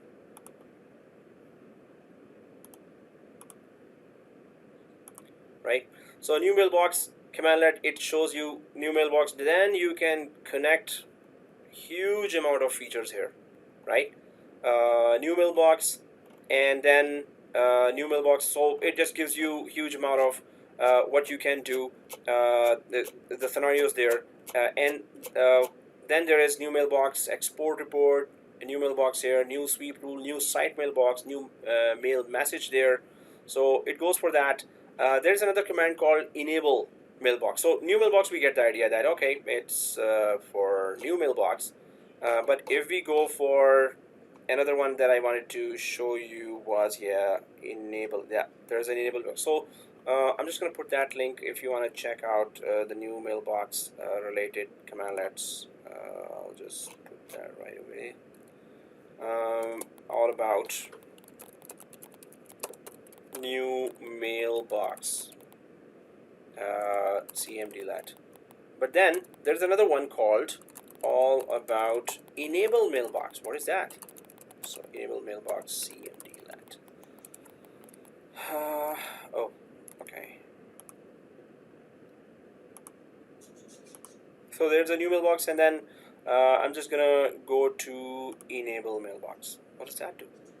This commandlet is available in on-premises Exchange and in the cloud-based service. Some parameters and settings may be closed. So use the enable mailbox commandlet to create mailboxes for existing users. Exactly, that's what we want. So this is used for existing user. New mailbox is used for creating a new user plus their mailbox, which we did with GUI as well. But you can do it commandlet, PowerShell commandlet with that new mailbox command. But enable mailbox is for if you have existing users in Active Directory, then you go for the enable mailbox. New mailbox will not work if you already have a user account in Active Directory, right? So this enable mailbox, I'll just put that link there just for reference as well, but let's just use that now. How do we use that? Okay, so the scenario is, as we talked about in the slide as well, for creating mailboxes for 390 users now. So 390, well, we created a mailbox for one user, so it will be 389 users now from the PowerShell script. So let's run this command. What is the commandlet to create mailboxes in in bulk? Okay, so I'm gonna go back to Exchange management shell, and there we already know that there's a get user command, right? So get user, but we can use a pipe sign in PowerShell. Maybe in PowerShell class you may have already talked about pipe sign in PowerShell, and what it does. So what is the pipe sign? This is the pipe sign here, right? So it just says that whatever is the output of the first commandlet, then use that output in the next commandlet that you're about to give. So suppose I go for get user, and then Okay, don't do that. But suppose I have a delete user, right? Don't do that. So delete user. So what happens here is first it will grab the whole list of get user, and that whole list will be then forwarded to this command. Hey, what do you want to do? Oh, delete user. So whatever user information was here will be actually given to this delete user, and delete user will delete all the users, right? So pipe sign is when you want to use the output of the first commandlet and by the second commandlet. So obviously don't do that. But if you go for enable dash mailbox, so what are we trying to say here is that please, first of all, get me the list of the users in Active Directory, and then enable the mailboxes for all those users. So that's what we're saying here, right?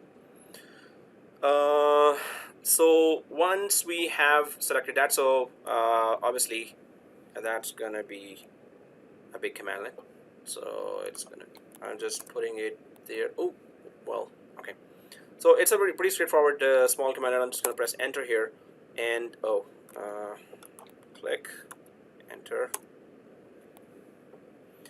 So what we are expecting is that it should get a list of all the users, and you will see some errors there as well. Errors will come for the users whose mailboxes are already created. You will see errors. For those users whose mailboxes are not created, you will see them getting created. But the errors will be, oh, this mailbox already exists. Okay, there's an error. But then you can see the user is getting created. The user list is coming, and what we're expecting is that it's creating a mailbox for all the users that are in the list now. So it's creating all the mailboxes there. If you see an error, that would be, and then this list goes on, then you're good. That error would be for an existing mailbox.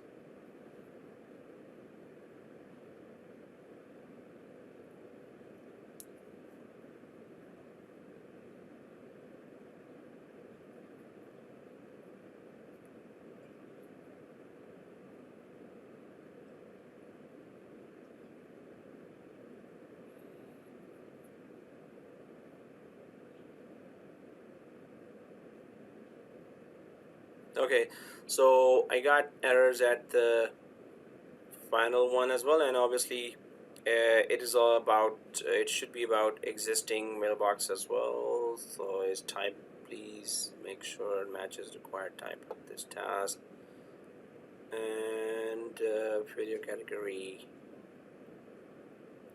it's supposed to say somewhere that the mailbox exists already.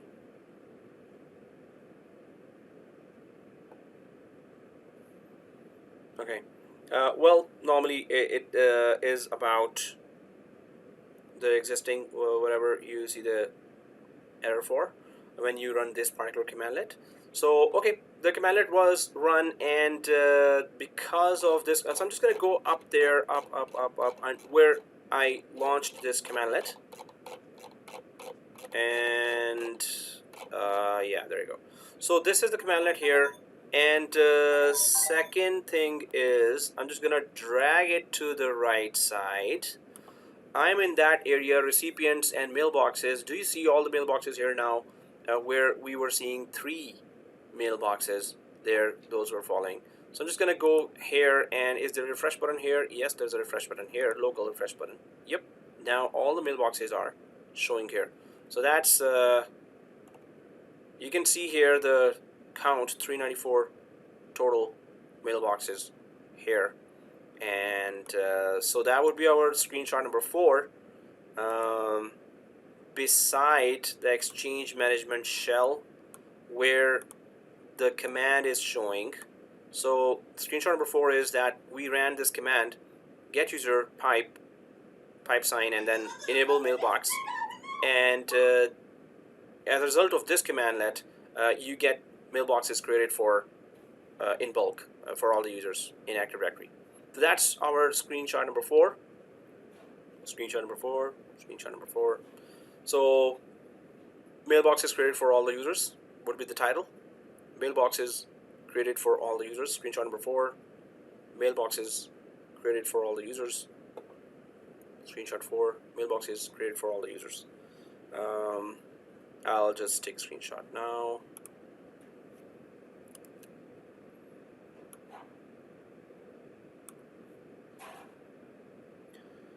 And put it, so it's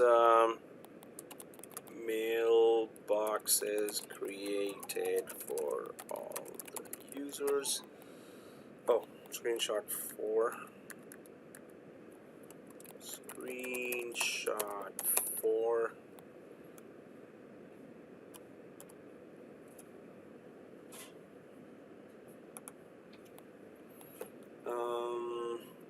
So it's a mail server equals screenshot for mailboxes created for all users.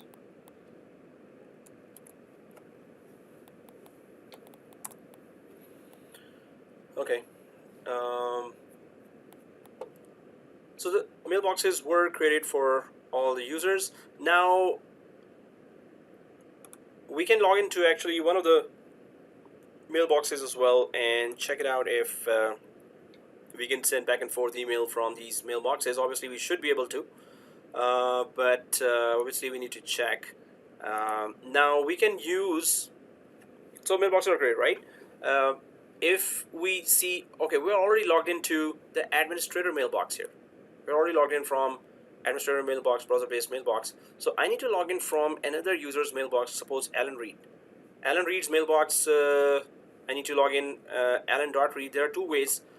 We can log in, we can sign out from this user account and sign in from that account, Alan Reed, and then log in from the mailbox, or let's not do that. We can also just go to, in Google Chrome, there is incognito window, right?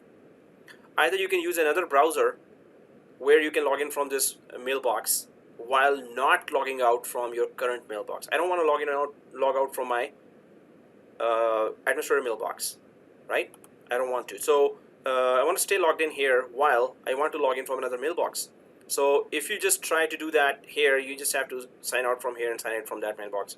But if you go to another browser like IE or Edge or incognito here, and in Edge I think it is in private. So if I go to IE, suppose you're using IE, there is in private window that actually shows, okay, it's not showing here. If I go to, so normally it is called in private here, right? So that is called incognito in Chrome. Okay, in Chrome it is, and in Edge I think it's also in private. So if I go to incognito here, how do I log into that other mailbox? Obviously I have to go to that URL which opens mailboxes in the browser. So that would be that URL. I'm just going to copy this URL here. Your first name / OVA. Your machine name, https://machine name / OVA. That's our URL. I'll try to go to incognito mode now and paste. So it's OVA, but it should ask me which user account. Yes, it is asking me. So yeah, it is just not connected to our normal browser. It does not save any of the cookies and does not save any information, so you could automatically log in. So obviously if I need to log in from alan.reed, I need to put the domain name first of all, which is your first name domain. In my case, my first name domain / alan.reed, REID. Now what's the password that was given to all the 390 users that we created from PowerShell script before? So the password for all the users, 390 users, so password for all the 390 users created by PowerShell script is password 1, this one. So this is the password.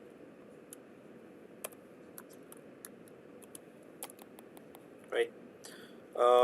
So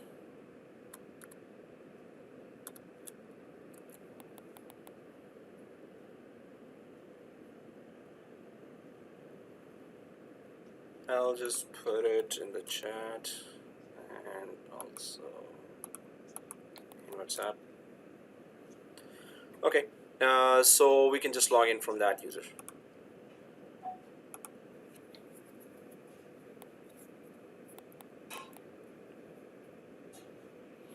Can we type in Alan at...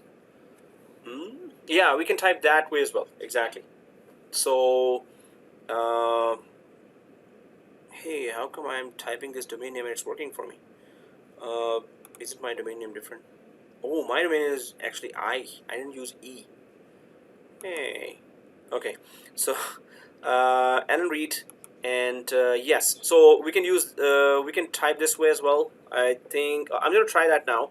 So Alan.read at your domain name. So your first name domain dot local, right? And the password. I'm just trying that because it says specifically that, but it should work this way as well. Small ABC. Oh no, it's not small ABC, capital ABC. It's capital P A S S W O R D and number 1. So I'll just try to log in from that. Yep, it works. So definitely, what you were saying, it works. So this is the first time I'm logging in from this. So I'll go for Eastern time zone, which I think I passed. Yeah, Eastern time. So click save. So I'm logged in from another mailbox that I just created now, and what we can do is just we can just send an email from here to the admin, which is already we're logged in from in the normal browser. So this is Alan Reed's mailbox. I'm just gonna click new here and type your first name admin and click search, just like before, but now from another mailbox that we created. And then testing mail flow. It's testing mail flow, control A, control C, control V. It's testing mail flow, right? So from that, guys, new mailbox, or just sending a new email to the admin. Admin is already logged in, so we're gonna know now. So just go ahead and click send. It should be in sent items. Yes, it is. So that's good. This means it's sent, or mail flow is working fine. And I'll just go back to my normal browser. So from here, I send the email from Alan Reed. It should reach here to the admin. And yes, Alan Reed email is here now. So yes, our internal mail flow is working fine. It was working fine when we fixed it, but now we checked it from another newly created mailbox as well. Okay, so the mailbox works. We logged in from that mailbox as well, and we now know that how to create new user, new mailbox, existing user, new mailbox, and single existing user, existing mailbox, and then in bulk mailboxes for pretty much all the users. Then we tested the mail flow between the newly created mailbox and the old one. Okay.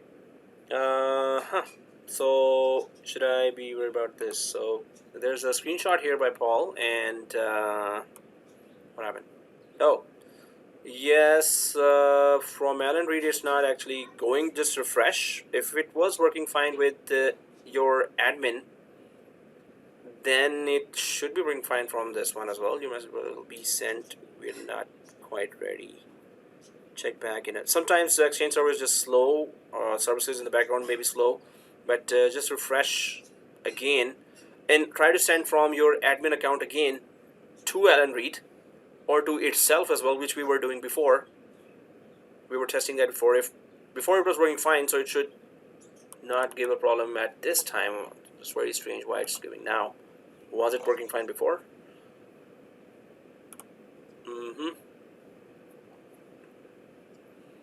Okay, so how can I get a new page in Explorer browser? So, Hamid, you see this? If you have Chrome, you can go to this 3 dots here on the top right. 3 dots, and oh, you don't have 3 dots. Oh, you don't have Chrome. Okay. Okay, Paul. So, Paul, it's working with the admin, but it's not working with this account. That's really strange. Oh, okay. Okay. Yeah, so we can say at this point Welcome to Microsoft. Okay, no, it's just a matter of time. So here, yeah. Hamid. No, don't have yet. Oh, you don't have Chrome. That's what you're saying, I guess. So you can go to this Outlook, IE here, Internet Explorer, if you have that, and inside Internet Explorer, you can open in private. I think in private comes here. Yeah, in safety, and you can see in private browsing. That's the same thing. It's not gonna have cookies saved or yeah. You're welcome. Okay. If you're using Edge or IE, this is in private browsing and safety. Okay. So once you log in from that, the login procedure is exactly the same as we logged in from the first one, and yeah, it should be working fine. So what are our next objectives? Okay, so next objectives are, within this environment we need to create more mailbox databases. So these databases are, we should properly call it mailbox databases in separate drives dedicated for database and log files. So what does that mean? And login from a user mailbox to test if it is working. Actually, we did that. Check mail flow. We did that. Mailbox features, we didn't do that. Let's check how to migrate. Okay, so that would be coming later.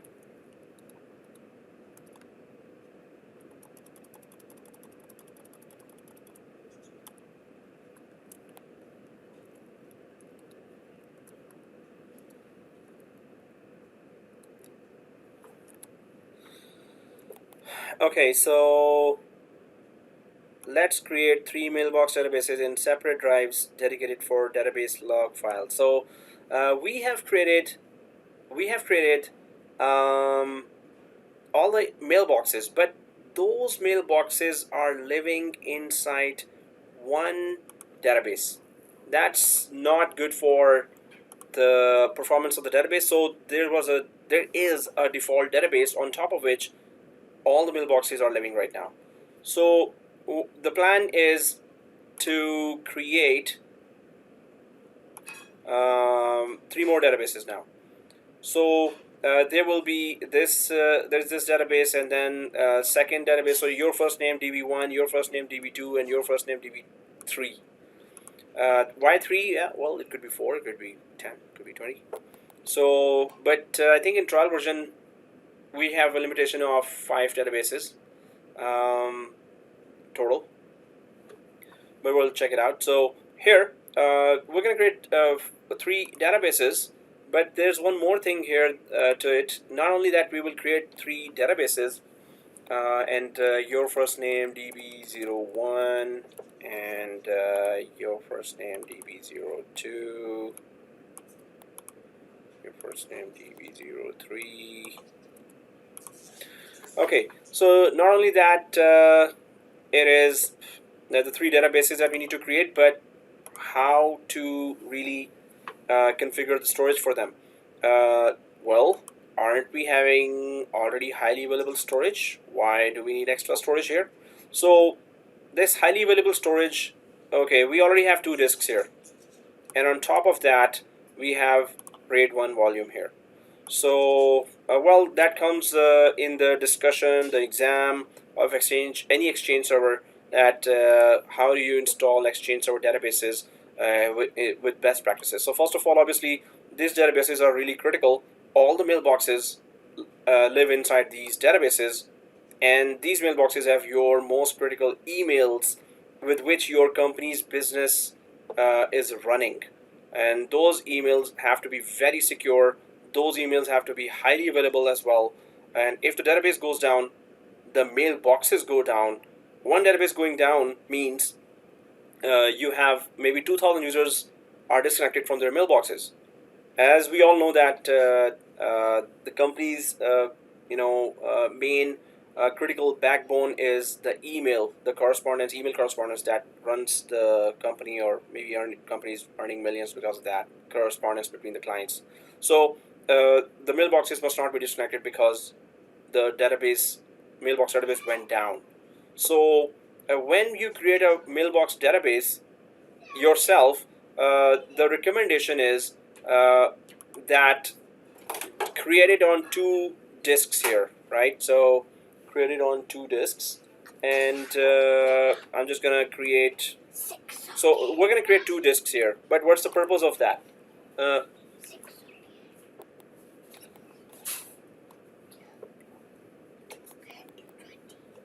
okay, so yeah, I was talking to my kids. Okay, so here we're gonna create 2 more disks. E drive was already created, F drive and G drive, and the purpose G drive.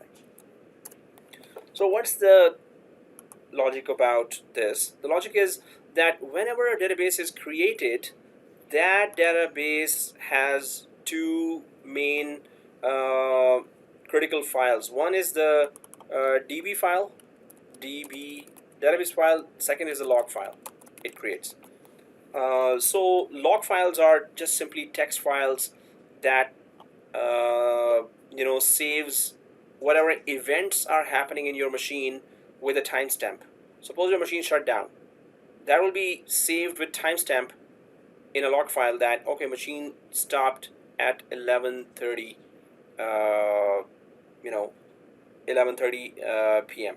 So all these kind of events are saved in the log files, and those are just text files, 1 MB text files, 1 megabyte, right? Database file is where all the emails, where all the mailboxes are living, and inside those mailboxes are all the emails for every user. But there is a bit of bigger background to this DB file and log file as well. And first of all, why? Okay, so we understand this. This is critical. Database file critical, log files critical. First of all, we understand it. I'm going to show you how does it all work. How do they work together? Database file and log files. This log file not only is saving system events, it's also called transaction log files. So log files are also called transaction or T-log files, transaction log files. Why are they called that? We're going to discuss that. But if we understand that, okay, these are critical, we get that. So if they're critical, we need to place them in separate drives. So in F drive, we're going to create a database folder, and that's how you're going to see in production environments and companies. They have different drives, 2 different drives, highly available storage for database files and for log files. So this would be log folder, right? So this means that as soon as you create a database, mailbox database, that mailbox database normally creates a path in whatever drive you're putting those.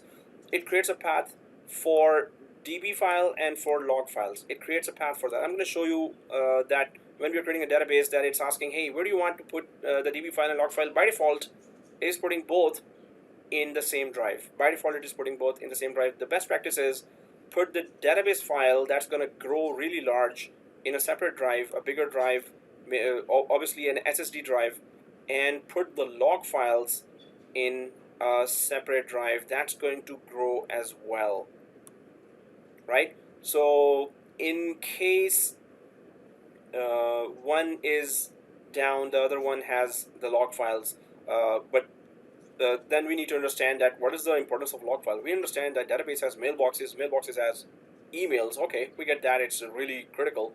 What about log files? Are they that critical? First of all, yes, these 2 are critical and they need to be on separate drives. Obviously, we're not going to create 2 drive combination of this.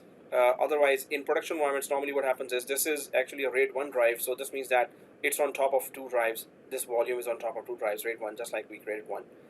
And this is also on top of 2 drives here, the G drive. So totally there will be 4 total drives, a pair of drives hosting 1 volume. But we're going to just add one drive because we now know how to add the RAID 1.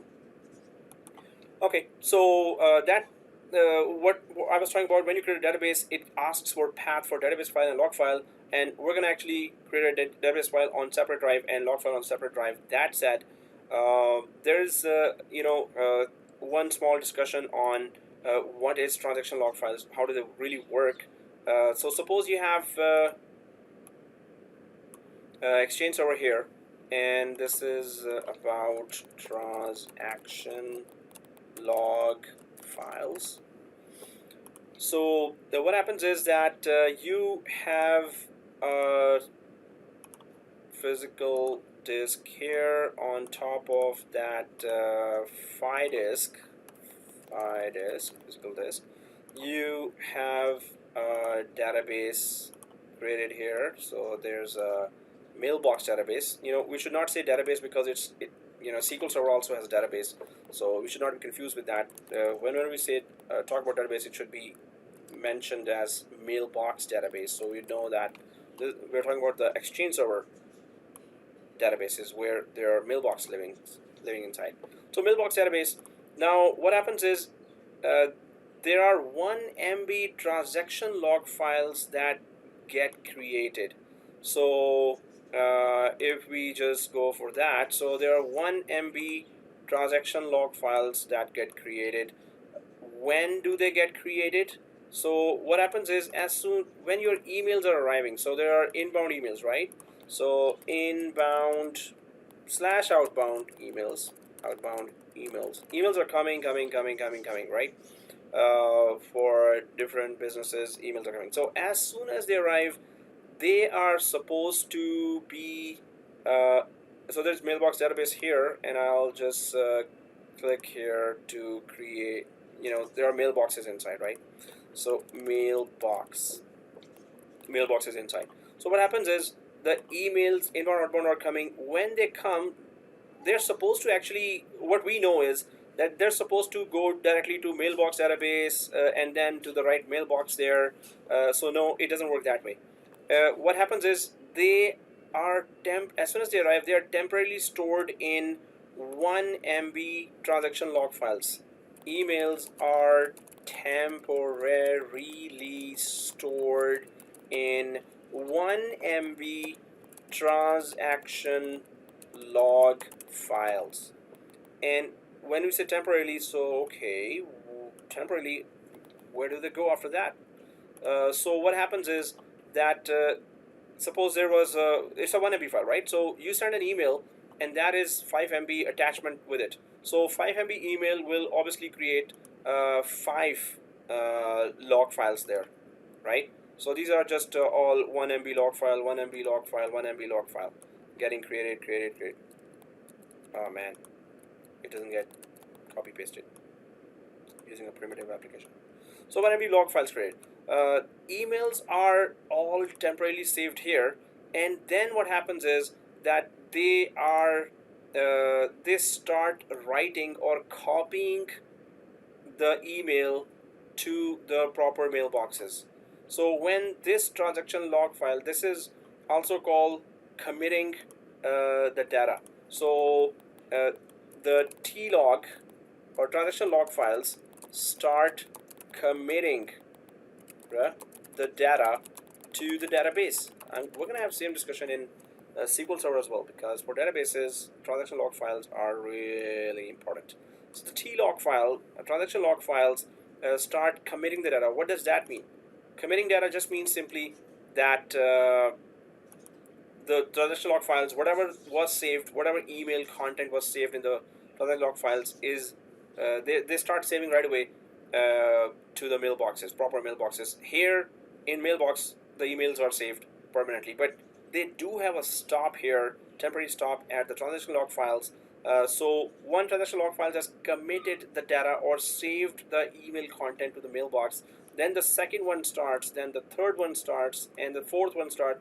Now if there are 50,000 employees there, and they're all sending and receiving emails, so imagine that how many log files will be created for any email that is coming. Has to be stored first temporarily inside the transaction log files, and then they're going inside the mailbox. So as soon as they arrive here, the transaction log files also, once the copy is fully, it's there, the next transaction log file has been created. So first one starts dumping the data into the permanently into the database mailboxes, right?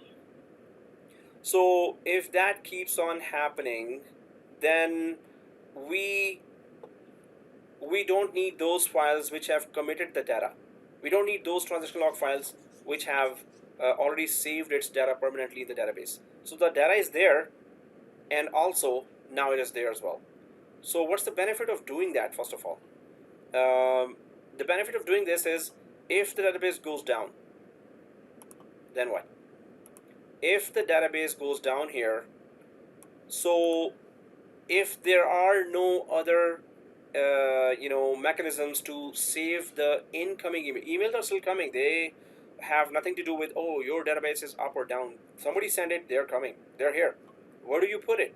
So they are being temporarily secured in these transaction log files, and they're filling up. Whenever the database is up, and as soon as possible, normally you would have a copy of database. It will simply fail over to the other database, and the emails that are coming will still be temporarily saved here and will then be redirected to, hey, this database is down, but it's copy we failed over to. Just start copying everything there. It's also fully updated. So the task will go on, the show will go on, but the thing is that for that temporary outage that happened, those emails should not be discarded and dropped, and the sender has to send the email again. No. Once it has entered your organization, Exchange organization, they should be saved somewhere. So they are kept here in transaction log files, and whenever database is up, suppose there was a glitch, there was a hiccup only, and it was disconnected, and then it was up back again. So wherever transaction log files were copying, they will start from there. So the main purpose is that temporarily save it here and then save it there as well. So you have two copies there. Once it is permanently saved in database, you will have a copy of a database as well. So whatever is being permanently saved here is also being saved in a passive copy. This is the active copy, this is the passive or standby copy. So you have it saved there. Not only that the two databases are saving, you're also running what? You're also running backups. The backups are also backing up everything that is being saved here. So you have a copy of everything in the backup, while you have a copy of everything in the standby database as well. And then you have a copy temporarily stored here in the transaction log files as well. There is another feature called journaling. You have a copy that way as well. Well, we're going to talk about that when we come there. So what we understand from here is that the transaction log files are critical because they temporarily save the data. If there's a glitch, the copy of the emails are still in your organization, safe and sound, and they are going to send the data once the database is up and running again. So then the story goes on. Okay. So then whichever log files have committed the data are not required anymore. So we need to make sure that they need to be gotten rid of as well. They need to be deleted as well. So whichever log files have committed their data permanently. So it is always permanently. Committed just means permanent. Copying permanently to database are not needed anymore and are taking up space as well. Okay, if you've committed your data, then we don't need you. But if you haven't committed yet, yes, you're very critical to us. So how do we have a mechanism to get rid of all the transaction log files which have already copied their data and we actually don't need them anymore? Is there a mechanism to get rid of those which have already copied their data? So yes, there's a mechanism for getting rid of those transaction log files as well, and the mechanism is the log files which have committed data are deleted by the backup application. The backup application knows which T-log files, transaction log files, have committed the data and which haven't, right? So with the help of a file called .chk, right? So its just extension is a .chk, and whatever name it gets from the database. So chk file keeps an eye on which databases, which transaction log files have committed to the database and which have not. So backup file asks the chk, hey, can you tell me which log files are done? I could get rid of them for you. So chk files gives a list of, okay, these are done. So go ahead and, so backup just deletes them. Suppose the backup did not run last night for some reason. You have a pile of transaction log files that are not needed and were not deleted as well because the backup didn't run. So backup must run, otherwise your disk will fill up fast in a big organization. So obviously we should have big disks as well. Okay, so this is story, or this is the explanation or the logic behind that. Hey, how critical are these transaction log files that we are actually creating a separate drive for them to be stored on. So if we create the database file and the log files, transaction log files in the same drive, when the drive, if the drive goes down, it takes down both of them with it. So how about if they're separately saved, that you have at least the emails saved somewhere, right? So that is the story behind that. So I'm just gonna copy this. Oops. Explanation.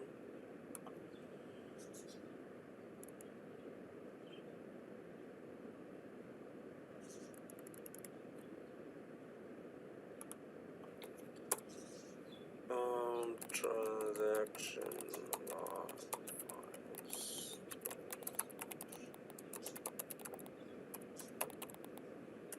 Describe.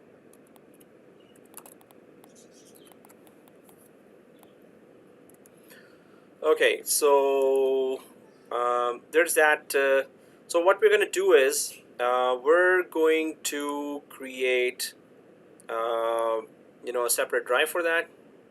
Okay, it says, can you go back, please, back to the diagram? This one? Okay, cool. Oh, you want to take a screenshot yourself? That's good. It's not required, but yeah, it's good. Okay, so let us go ahead, right? Oh, you're welcome. Okay, so here, now there are certain steps there, obviously. So now for doing this, so I'm just gonna make that another slide here. So at the end of the class, I need to upload actually this slide and replace it with the one that I already have it there because I'm making changes here. So let's create 3 mailbox databases in separate drives dedicated for database and log files. So the steps for those. Well, it is half time. If we don't need break, then it's okay. Otherwise, normally, well, colleges told me to take a break at this time. So let's take a break and come back at what? So 6:20 is there? 20 minutes? 6:40. So let's come back at 6:40.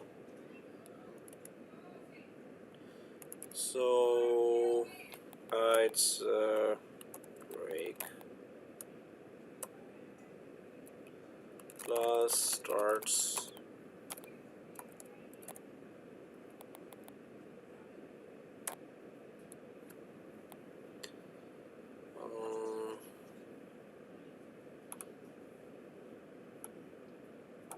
Okay, so I will just pause the video here. Let's come back at 6:40 now. All right, so we were talking about the transaction logs, and for that we talked about also, yeah. So let's create the mailbox databases in separate drives dedicated for database and log files. So we were talking about that and in this discussion. So we talked about the concept of the transaction log files, but what's the plan then? The plan is that we will be creating the three databases. So in order to create the three databases in server 2 here, we need to first go to server 2 and add a separate drive there. We can just give it a separate 500 GB size, just to keep them as just so we know that they are separate from the other three drives. This one was 200 GB. I think these two were 400 GB each. So 500 GB here. If we give so we will know that okay, these are for actually database folder and log file. So before we create the new database step by step, we're going to create the two drives for them. And why are we creating then new database as well? Because all the 390 users which were created, the mailboxes for the 390 users which were created on this one default database. And this one default database is only on E drive. So the best practice is that the database folder and log folder should be on separate drives. So we're gonna, first of all, we're gonna create the two drives. We're gonna format them. We're gonna label them database drive and log drive. Then we're gonna go for creating first database, second database, third database. And then we're gonna also see that how to migrate all these mailboxes and distribute them into these three databases, right? So how do we migrate and distribute them into these three databases? So let's try to go ahead. First of all, we're going to add the two drives into the second server. So I'm just going to go back here to the second server here, and I'm in the second server. So if we already check in the yellow drive or the file explorer of the second server here, that it is not, oh, it's not letting me connect. Okay, let me check it out. I'm not able to click anything, seriously. I think I have to connect and disconnect from my remote machine here. I'll just, remote connection will be gone. Then I'll just try to remotely connect to this again.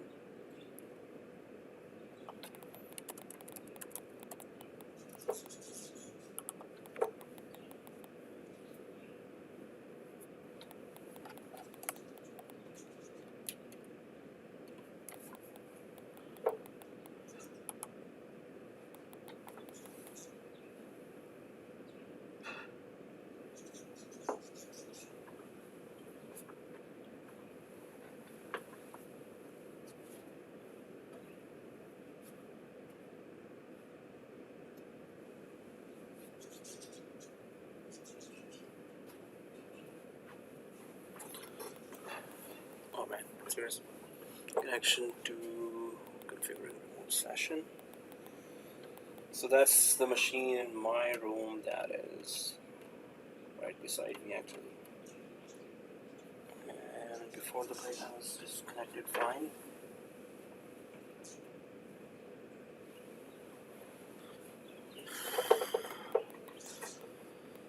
Oh man, I hope I don't have to shut down the machine. Serious.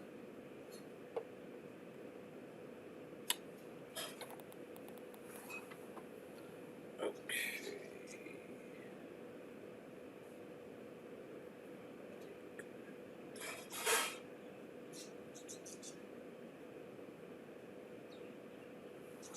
Oh man. Okay. Yeah, it looks like that the machine is frozen, and I'll have to shut it down and reconnect. So my virtual machines will be shut down as well. Hopefully they start properly. After that, normally they should do. Okay, one more try.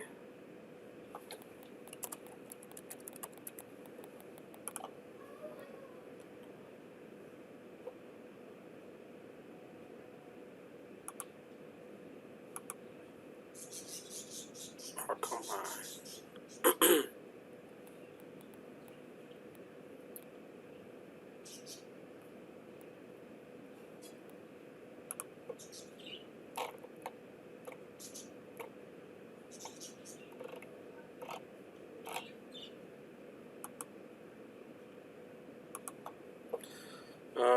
Okay, I'll have to shut down the machine. I didn't want to do that, but it's like it's frozen.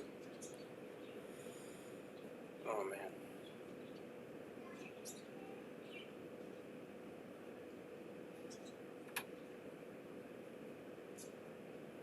So I have shut it down, the remote machine, and start it now.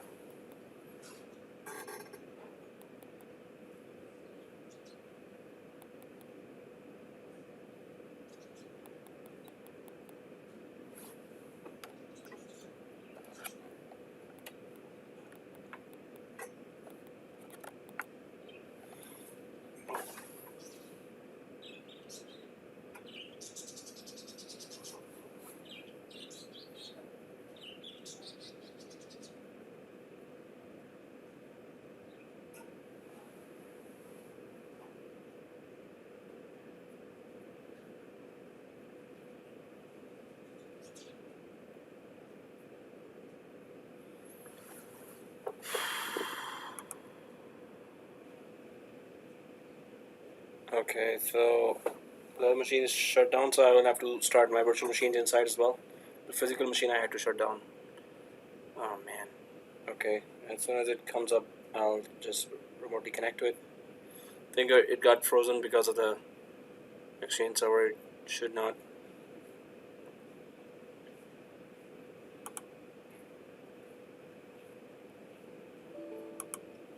Okay, it's still starting.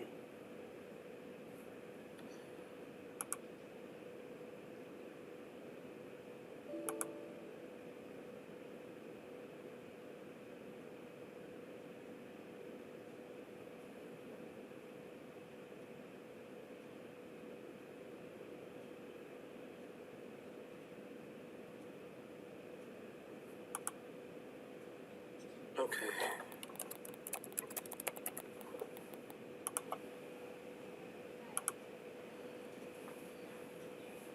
Oh no, I'm connected, but I had to shut down the whole thing. So I'll just start the virtual machines again. Normally this kind of freezing and shutdown makes the files unstable, but hopefully it's not. It works fine.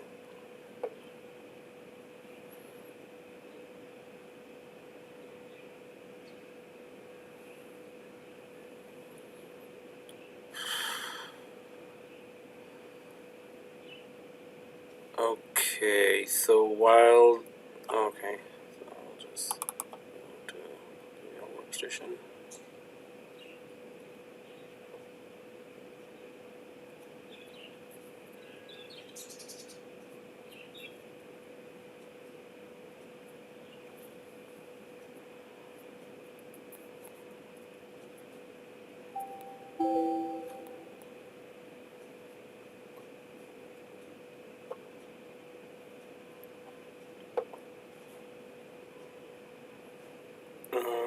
Okay.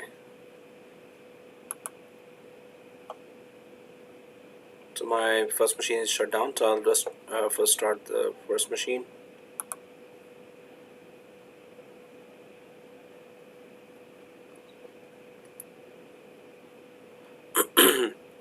So what we can do is, the adding the disk doesn't have to have the machine started even.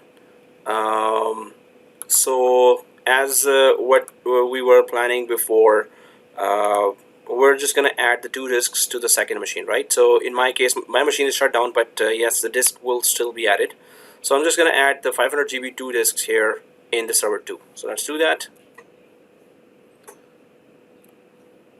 So on machine 2, I'm going to right click here So your machine should be started. My machine is shut down. Ignore that, and just go to right click and site settings on machine 2 or server 2, and then we already have 200 GB C drive, 300 GB for the RAID 1 volume for our application exchange server. So we're going to just add 2 more drives now for the best practices of database creation. So I'm just going to click the add button on the second drive,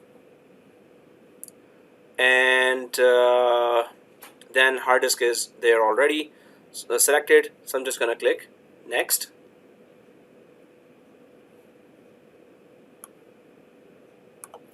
And SCSI is okay. I'm going to click next. Create new virtual disk is okay. I'll click next. So I'll put it 500 GB here just to have a separation of numbers, so we could identify that what was the purpose of this disk and to separate from others. So 500 GB, otherwise you can give 600 GB or 400 GB, is up to you. So single file I selected there and 500 GB, and I'm clicking next. So this is an external name which is okay. We don't need to change anything here. I'm going to click finish. So the first disk of 500 GB is created. I'm just going to create a second disk for 500 GB as well, and I'll click add again. Hard disk is there, so I'll click next, and SCSI is there. Next, create a new virtual disk is there, no changes, and it's 500 GB here, single file. That's it. That's the only change in this wizard.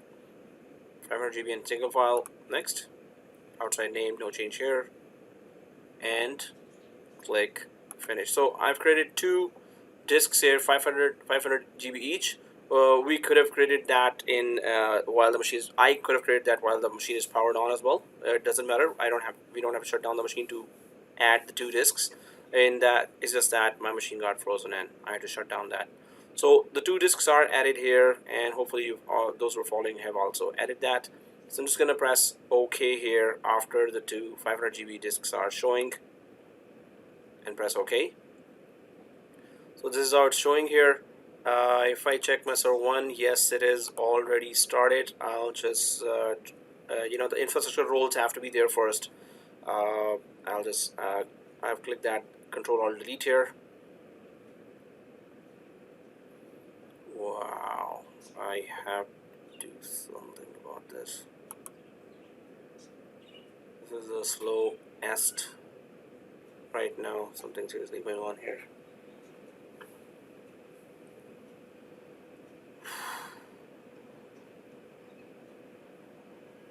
Okay, so now it's going. So while this is trying to log in, I'm just going to power on my server 2 as well, where we added the 2 disks. Okay, the first one is asking for username, password.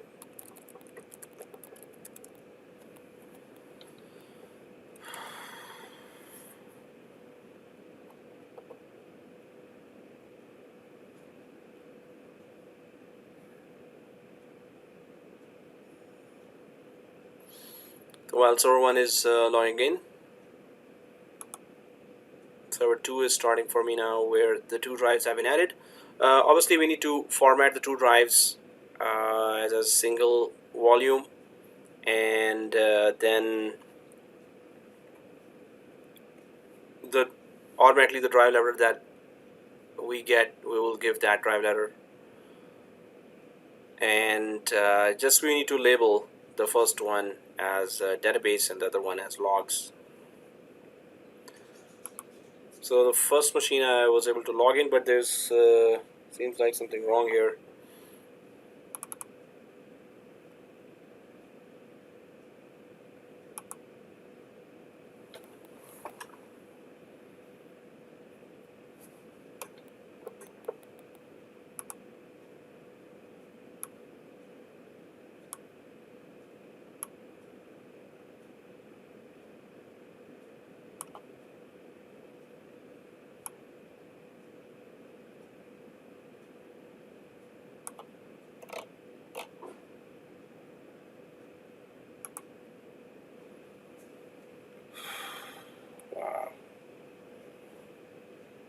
not sure. Let me restart with this one. So if those who are following know how to format the disk, then go ahead and format the disk. Just add the formatting. Ouch! What's going on here? 7 seconds. It's been cancelled. Okay, so we're gonna check the whole C drive for the server 2. So I canceled the disk checking.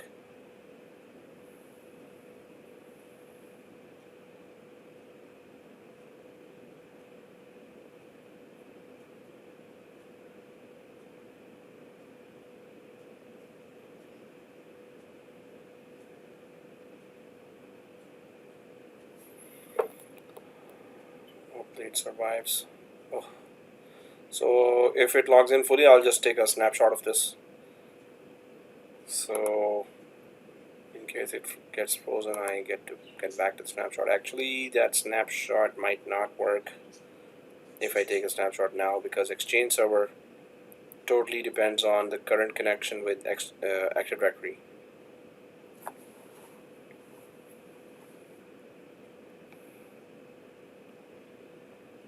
Okay, server 1 is kind of loading. It was 2 GB, but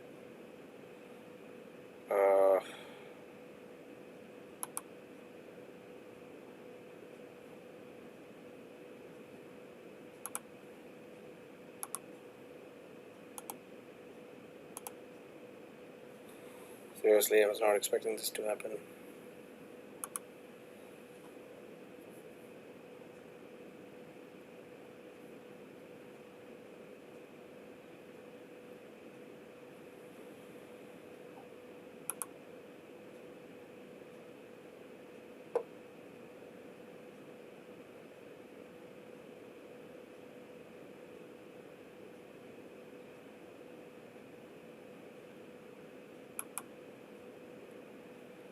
Okay, so in the background it's still applying security policy settings, and finally we're there. Okay, so it's the SSD that is totally busy. Adding extra drive, yes, it is part of our lab.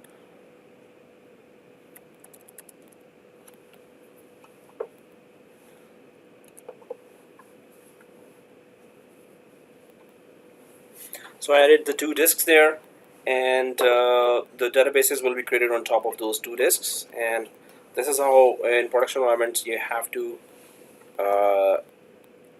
add the 2 disks and create the database on the other 2 disks. So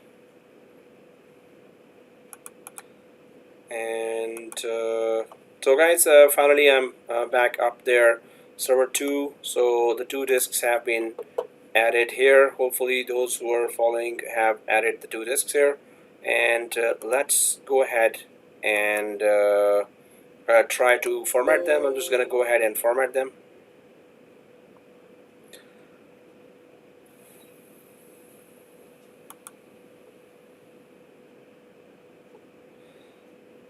So for that I need to have that server manager uploaded open, so I could just go to the disk management and then format the 2 disks.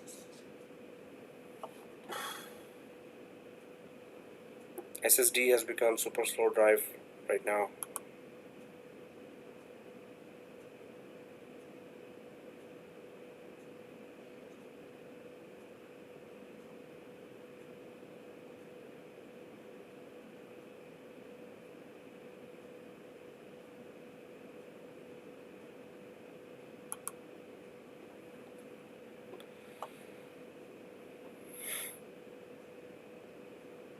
Okay, so well, the server manager is going to think of uploading or opening, so I'll just open the server manager from here.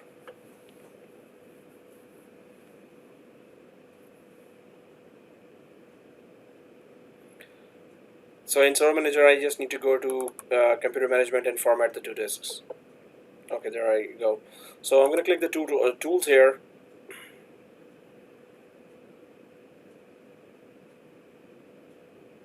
And there's a computer management.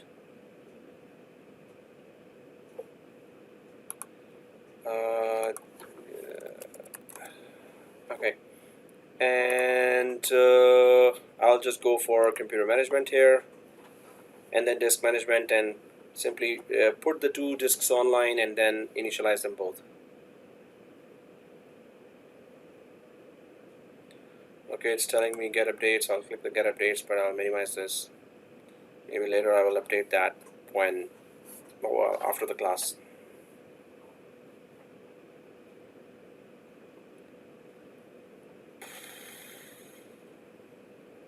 Okay, I think, oh, I was down here. Computer management.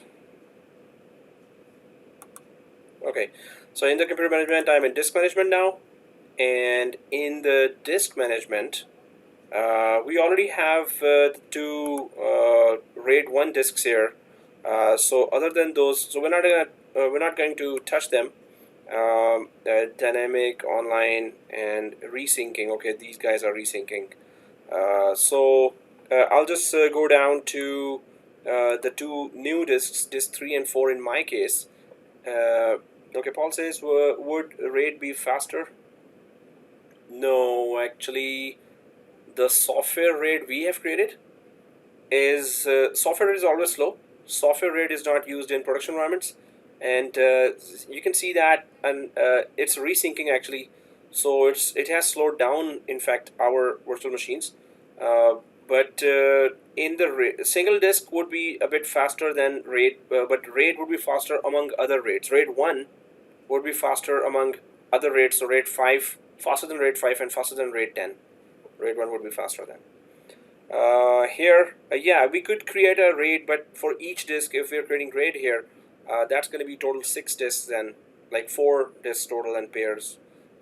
So if any student wants to create that, you know how to create a RAID 1 now. You can follow that video to create these two as RAID 1s as well, RAID 8 as well. But yes, it's a bit slow. In fact, it's going to slow our machine. The software RAID, hardware RAID is fast, but again, it's the comparison between other RAIDs. I'm going to go for turning the online disk 3. I'm going to right click here and click this disk online. I'm going to right click here on disk 4 and online. So those which were offline, I'm just putting them online. Then once the two disks are online, then I'm going to right click here and go for initialize disk.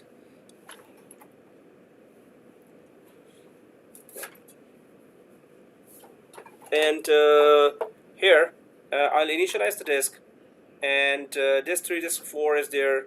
It doesn't matter if you choose MBR or GPT here. So I already mentioned that MBR supports up to 2 terabyte disks, so we haven't reached that. So either MBR or GPT, whichever you select, it doesn't really matter. I'm just gonna press OK on MBR in my case. So once the disks are ready, well, they're ready, but I can see that there's resyncing going on. So so that could cause slowness in the whole overall performance of our RAID. My physical machine's SSD is busy 100%. App history, which app is doing that? Wow. So Exchange server normally is aggressive, and it really makes the machine busy. So 13 MB per second. Who's writing that? VMware Workstation is writing the whole thing actually. Okay. So that's really making my SSD crazy. Okay, so I've initialized that, and initialization is still going on. There's a blue donut and not responding coming to my machine. So I'll just simply format separately those two disks and label the first one, this one, as database and the other one as logs.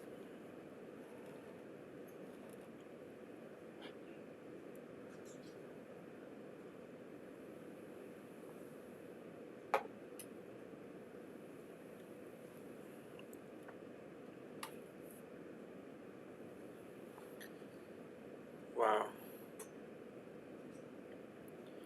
I wasn't expecting this bad performance this much. really.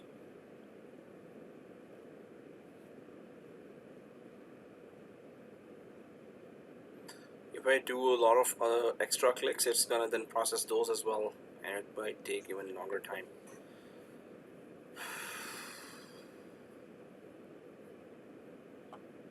Okay, so I'm gonna right click here, and this 3, I'm gonna go for new simple volume like this. So I'm gonna right click on this, and I'm gonna do the same thing on this next one as well. So new simple volume starts a wizard. It's simply next, next, next, finish. At the end, we're just going to give so it's 500 GB, next, F drive, next. So here volume label, so I just went next, next, next. But in the volume label, I'm just typing database. And perform quick format is okay, but in the volume, and if you missed it here, you could just write it when the volume is created afterwards as well. Just rename the disk. So here volume is created and done, finish. So I'm just going to go for the next one and just call it logs. So it's already formatting, and it's formatted, and it took the drive letter F, next available drive letter. I'm just gonna right click here and go for the second disk, next, next, next, right? So 500 GB, the next drive letter is G drive, and the volume label is logs, log files or logs or T logs, whichever. So I'm just gonna click next, perform quick format is okay, and finish. So it's formatting here as well, and done. So the 2 disks are ready. Now we are good to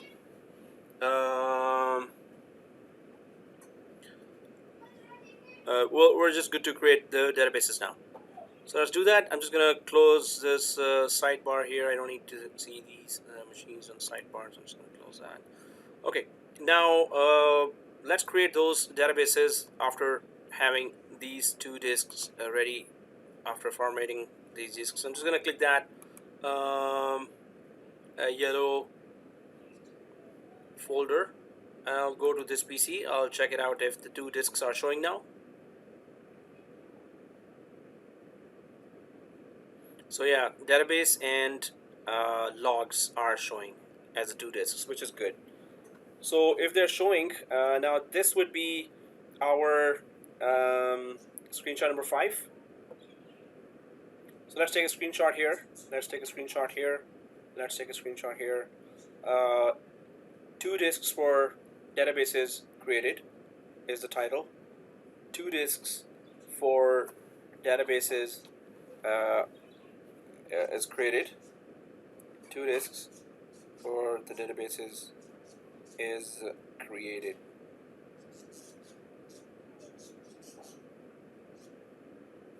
So I'll just quickly create that screenshot 5, right? Yes.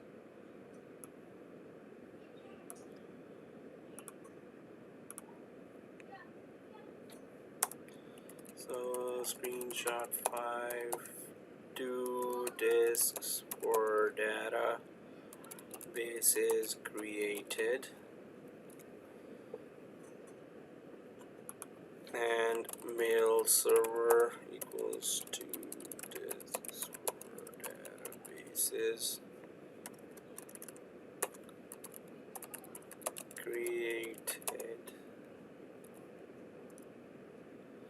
Okay, so once this screenshot has been taken, hopefully with your name in the background, then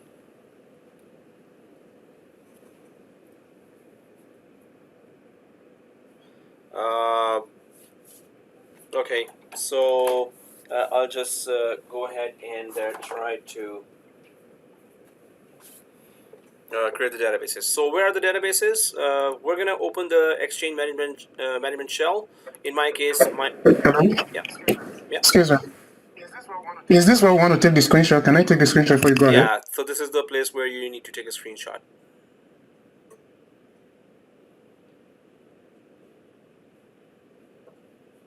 Two disks for databases created.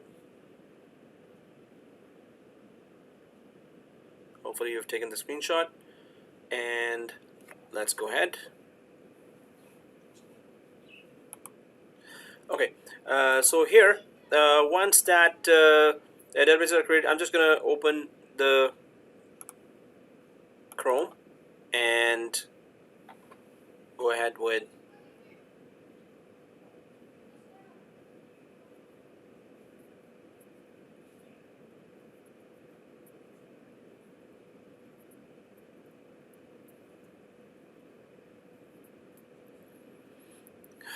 so I need to just go and reach that administration, EAC, Exchange Admin Center. Restore pages will get me back to those URLs. Yes, it is opening those URLs. I'll go for the first one, and let's create the databases one by one.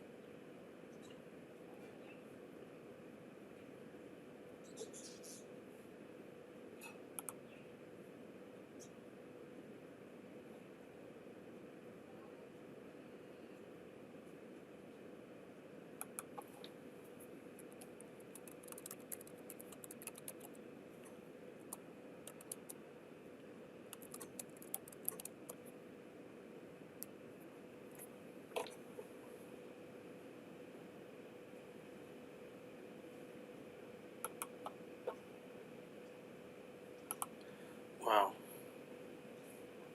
I have to check if SSD is performing like that, then what else can I get?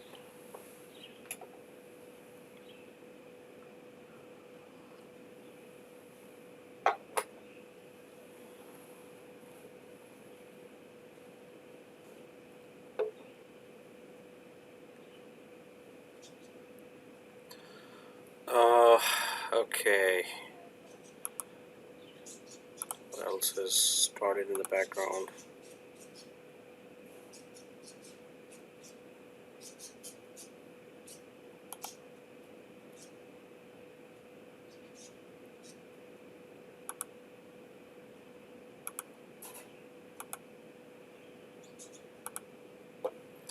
Alright, so in the background, the Exchange server Active Directory Topology service on endpoint. Oh yeah, it's also saying that it cannot find right now the Exchange Active Directory Topology service endpoint.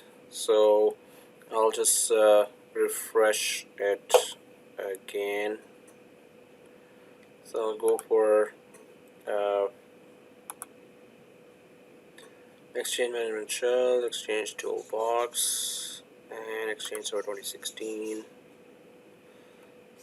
Exchange Administrative Center, we can open from there as well. So I've clicked it.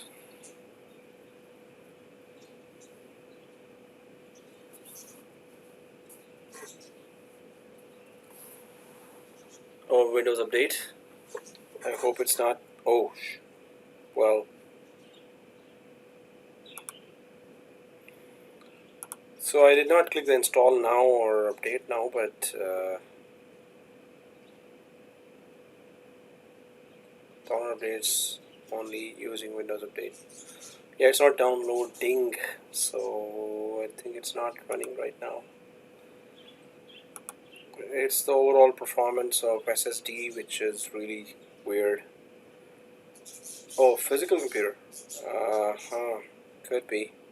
Well, oh yeah, this is yeah, my remote computer in the background. It could be that. Yeah, I'll check it out. So guys, I had to resort to back to the Internet Explorer. So I think I should have the other browser in case of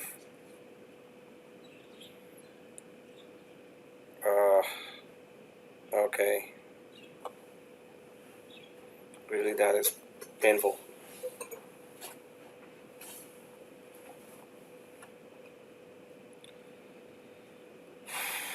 Oh, okay. Topology provider couldn't find the Microsoft Exchange Active Directory topology service on endpoint. Ouch. Okay, so there's that server 1 here that needs to communicate with server 2. I think one other student had that issue. So did you have to restart the machine, or you just went ahead? Now guys, what I can do is one more thing. If the Exchange server is responding, in my case, otherwise it is actually not responding. So I can, over the network you can open it from anywhere if the Exchange server is working fine. So I'll try to launch it from server 1. I think in the background some services are still not started, and because of that it's giving me error. This just means that the machine is too slow to start all the Exchange server services.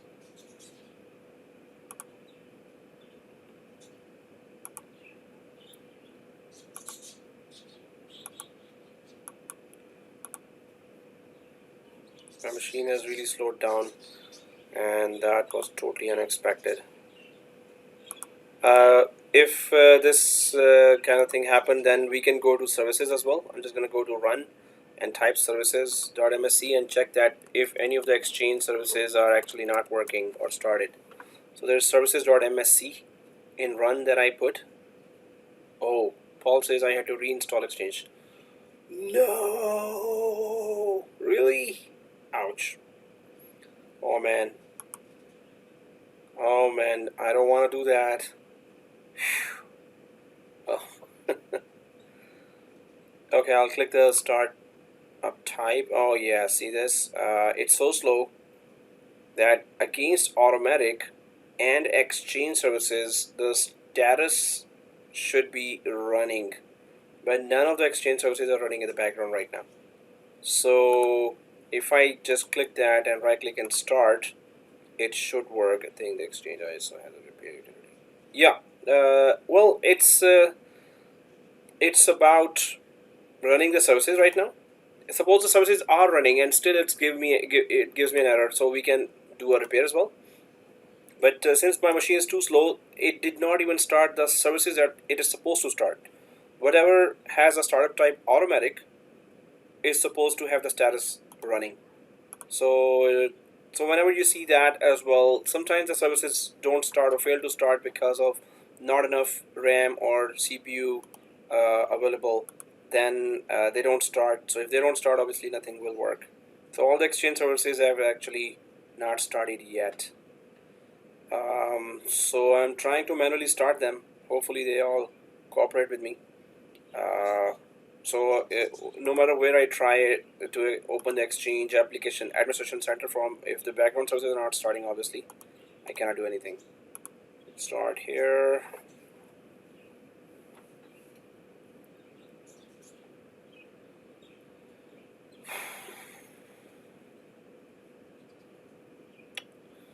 Oh man.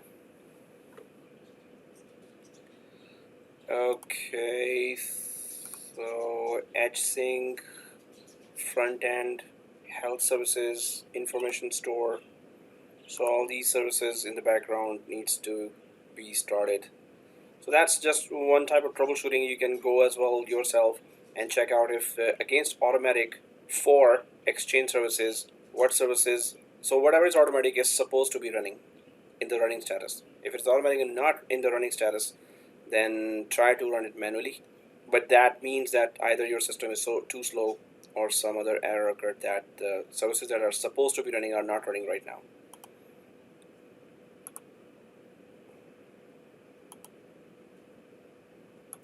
Now, information store service is the one that actually runs our databases in the background.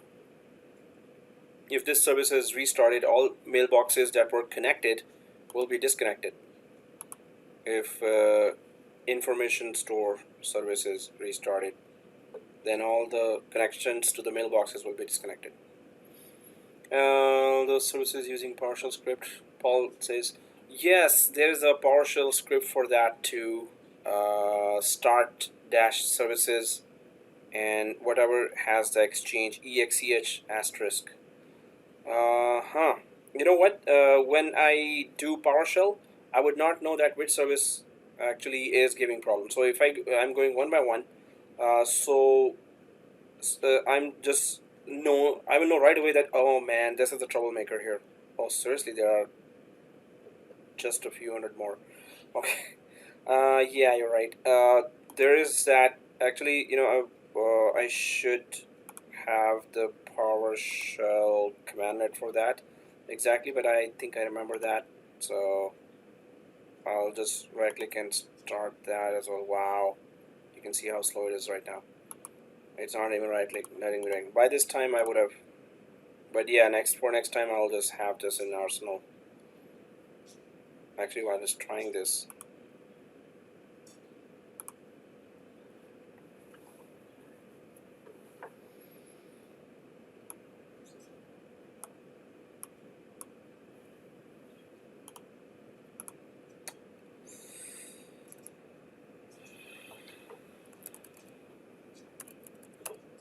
start tab EXCH star. First I should see the get service here and then go for, I'll refresh this whole thing now.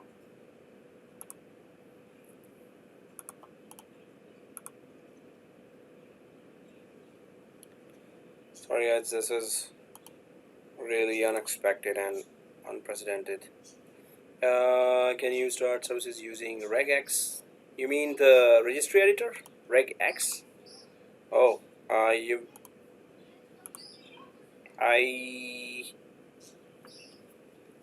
do you mean the, that Windows utility that where I can start the services if, so what's the command for that, Paul? Regular expression, no, oh, see this? Oh, notification service, we don't need that, but other services, I really need to check that which services are shut down. You can see that one service has actually stopped, but this notification service, I know that we don't need that anymore. It's not needed, so it is stopped. So that's why I'm just making sure that what service is making trouble. If the critical service is not starting, then starting from Exchange server, from PowerShell as well as this would not tell me sooner that which service is not starting. Ouch. Okay, transport service started and then stopped. Okay, no, this is okay. This is okay. So yeah, it's just that it's gonna tell me, and my machine overall is slow, so it's gonna take the same time to start there as well in PowerShell that it is taking here. In fact, if I close while the service is starting, if I close, so it's still starting in the background. I could just go for the next one as well. While in the background, it is still starting. But yeah, this is the way I can know that which one is the troublemaker. Okay, the unified management, this service. Now all of the services seem to be working, so I'm just gonna try again to connect, and this service is still starting. I'll refresh that. Okay, it's still starting. So I'll keep this window open as well as go back to now. All the services are there, so I'll just go for Chrome. Now, one bad thing about Chrome, while I'm already dying for more CPU and RAM, actually it's the IOPS on the disks. So this is kind of a RAM eater. So I'll go for a lighter browser there to try to connect and try to save some of my RAM there. So it is https:// in fact that it started also from here easily. So Exchange Administrator Center. So okay, finally your first name. I don't know why it really slowed down, but that was, I have to just investigate that after the class. Your first name domain, first name admin, and I will have to download that lighter Edge browser.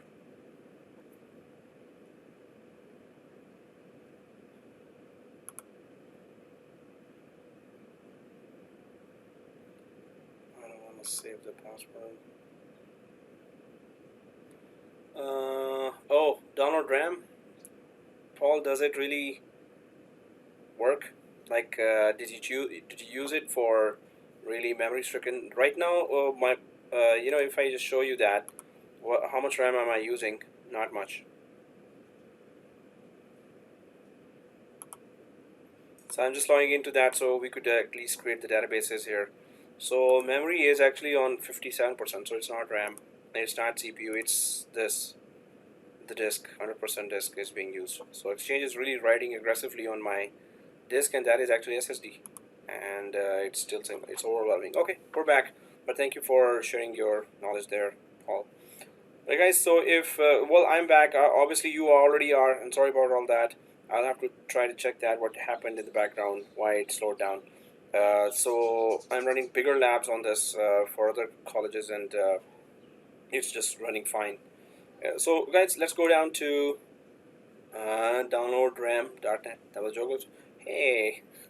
Okay, so servers, and here on, so let's go to servers, guys, and in the servers, you can see, hopefully those who are following are on the servers area already. I'm going to click the databases here, and in the databases, we're going to see one database already there.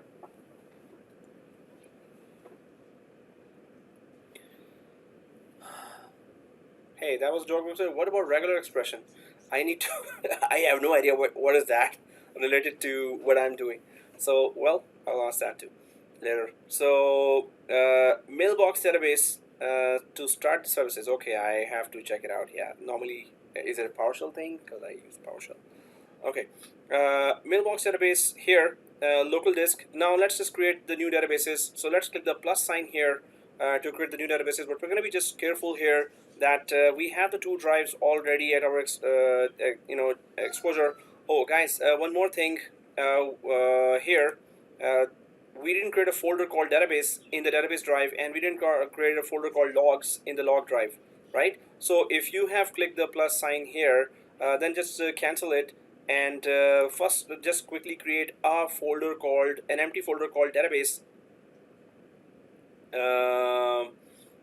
So here I'm just gonna go down to the folder. See this? In the server 2, in the database drive, we need to create actually a folder, because otherwise the database files will be spread across the root of this drive. So I'm in the F drive, which is database, and I'm going to right click here and create that empty folder called databases. Right? Databases. That's just one empty folder we need to create inside the F drive. I'm going to go for the other drive, the G drive, and I'm going to go inside and create an empty folder called logs, right? Logs. I'm going to click that and right click here and go to logs.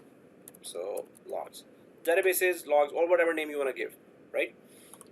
So if this databases empty folder is created in the database drive and logs folder created in the logs drive, then I'm going to minimize this. Now when we create the database, we know that which drive and which folder exactly to point the database file and the log files of each database that we're about to create now. So let's click that plus sign now here. So first of all, it asks for mailbox database name. So you can go for your first name db01, right? Your first name db01, and then it is asking which server are you creating this mailbox database on. Obviously, it's the current server here, but we have to point that out. So I'm just gonna click browse here to select the only server we have here. So that's the only server we have, and double click that. Now you can see that the path is decided, and it is on that drive, E drive, where the rest of the Exchange server application is also installed. But as we create the two other drives, so we're gonna give this path there. So now you can see here that either we can keep the folder structure intact, and we can simply change the first one from E to F. Now, how come we know that this is the database file? Well, actually, first of all, it says up here database file path, right? Then it says up here log file path. So you just need to remember that what drive letter was there that had the database. So F drive is the database, and in my case G drive is a log. So we understand that if we keep the folder structure intact, then F is the drive letter we need to change instead of E, and G is the drive letter for the log folder path. So this is the folder structure if you go down to this, so you can see that there is that log folder that's going to be created. If I go down to the database path, then you can see that there's a database that's going to be creating with the database name your first name db01 dot edb is an extension for the exchange server database dot edb, right?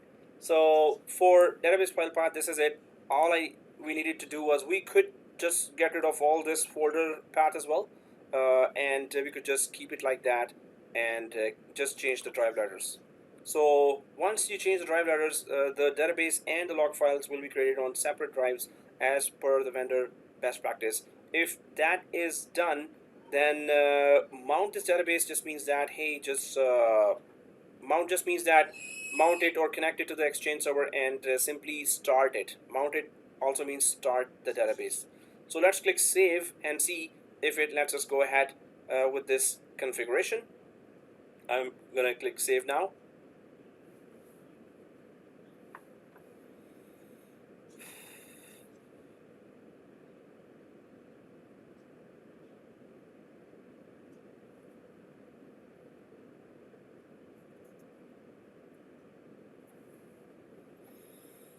So this is how we're going to create your first name db02 and your first name db03 as well. If it's too slow on my side, then okay, there you go. So it gives us a warning as well. Please restart the Microsoft Exchange Information Store service on server. Well, this is our server after adding new mailbox databases. So we will restart this service once we create all 3 databases, right? So I'm just going to press OK for that warning, and the first database is created and status is mounted. So this means you can use it now. Or dismount or unmount, then obviously you cannot use it. So I'm just going to go for the plus sign here and repeat the same steps for the second and third databases there. Your first name db02. The server it is being created on is the local server. Double click that, but you have to select it. Once you select it, it chooses the drive letter. We know what to do here as well.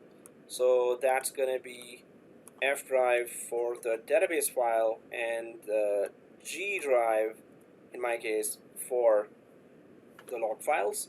And once that is done, I'm going to click save here.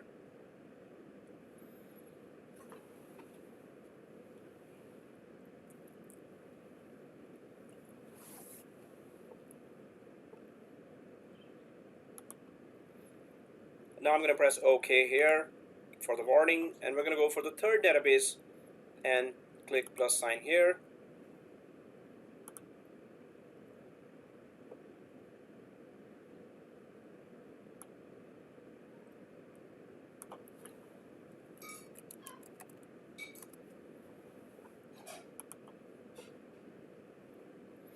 And your first name, your first name db03, browse, double click server 2 and change the drive letters to F, change the drive letter to G, F and G. Alright, and save.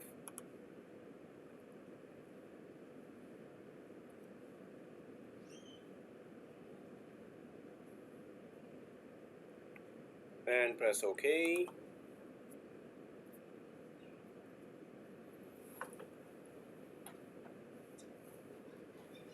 So once the 3 databases are created here, we need to confirm if the files for the respective databases are actually there in those 2 drives, in those folders that we created. So I'm just going to go down here to the yellow folder, and first I'll check the database files, and okay. Yeah, so what was the purpose of creating those databases folder if we didn't give that in the path? Okay, seriously. So, my bad. Program files, Microsoft, Exchange Server, V15, Mailbox, and the 3 databases are in this path here. So, yeah. well, I decided to go for the regular path, so those empty folders there were of no use. But later, when we create some more databases, then we're going to use those. All we needed to do was just put the path there for databases. Instead, I just went for the default path. Wherever the databases get created, they normally are created with this default path. Okay, if I go to the log files here, so program files, Microsoft, Exchange Server, V15, Mailbox, and the 3 databases related folders were created there. If I go inside one, so you can see actually there are log files here now, and the transaction log files actually look like this, and you can see it's 1024 KB or 1 megabyte file sizes there. They start with normally E0, 1, and lots of zeros and 1, and then 2 and 3 and 4. The more transactions going on, the more emailing going on, the more traffic grows, the log files also start growing faster and faster and faster, right? And the checkpoint file is, or .chk file is this one that we were talking about there as well in the discussion. So these are the log files that get created. So I'm going to minimize this, and first of all, take a screenshot number 6 here for the 3 databases created. So just we'll call the screenshot number 6 as 3 databases created.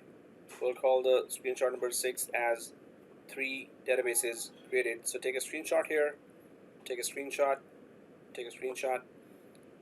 So I'll just take a sample screenshot now. 3 databases created.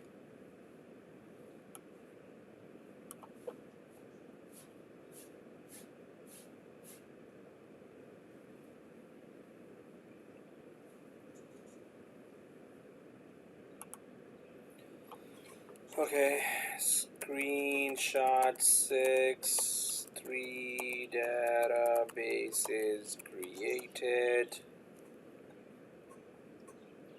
And I'll go for mail server screenshot 6, 3 databases created.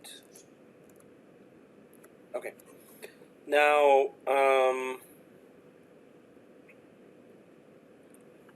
if you go back,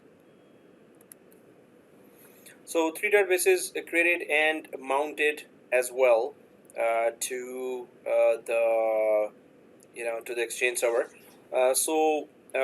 Now these databases do not have. So if we go for the Powershell commander, there's a Powershell commander for that get mailbox databases, right?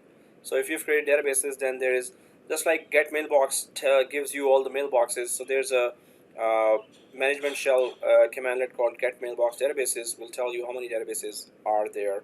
So since I had to shut down, so I'm just gonna open quickly that Exchange management shell, right click here and go for run as administrator. Yes, for opening with admin privileges. So there's a commandlet called get mailbox databases. I think I'll stick to Edge here.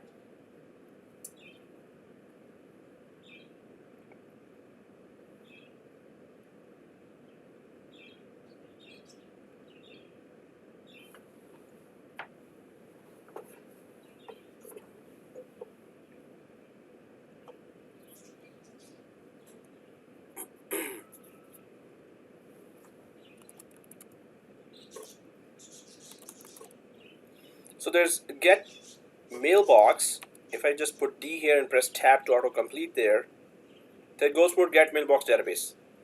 So if I click get mailbox database and press enter to that, so it gives us the number of databases that we have. Suppose we want to know how many mailboxes are there per databases. So we know that we just created the 3 databases and there is no mailbox created on the 3 databases that we created, while all the mailboxes are there on mailbox database. So if there is get mailbox database and then we actually give a name, to this guy. Now this is a long one, right? So I'll just copy that and paste it here, and then it has to be in quotes because it has spaces. If it has spaces, you can give quotes here, but I want to know in this database the default one and how many mailboxes are there. So get mailbox database and then the name of the database and then pipe sign here, and then get dash mailbox. So in this particular database, how many mailboxes are there? We know that all the mailboxes were created in this default database. So this is what it should be giving us. So if I just press enter here, it should, well, what we're expecting is that it should just simply show all those mailboxes that were created because these mailboxes exist in this particular database. Then we're going to check that get mailbox database space with other databases as well, and they should give us empty result there because there's none of those mailboxes are there in the other database. Wow, it's still thinking.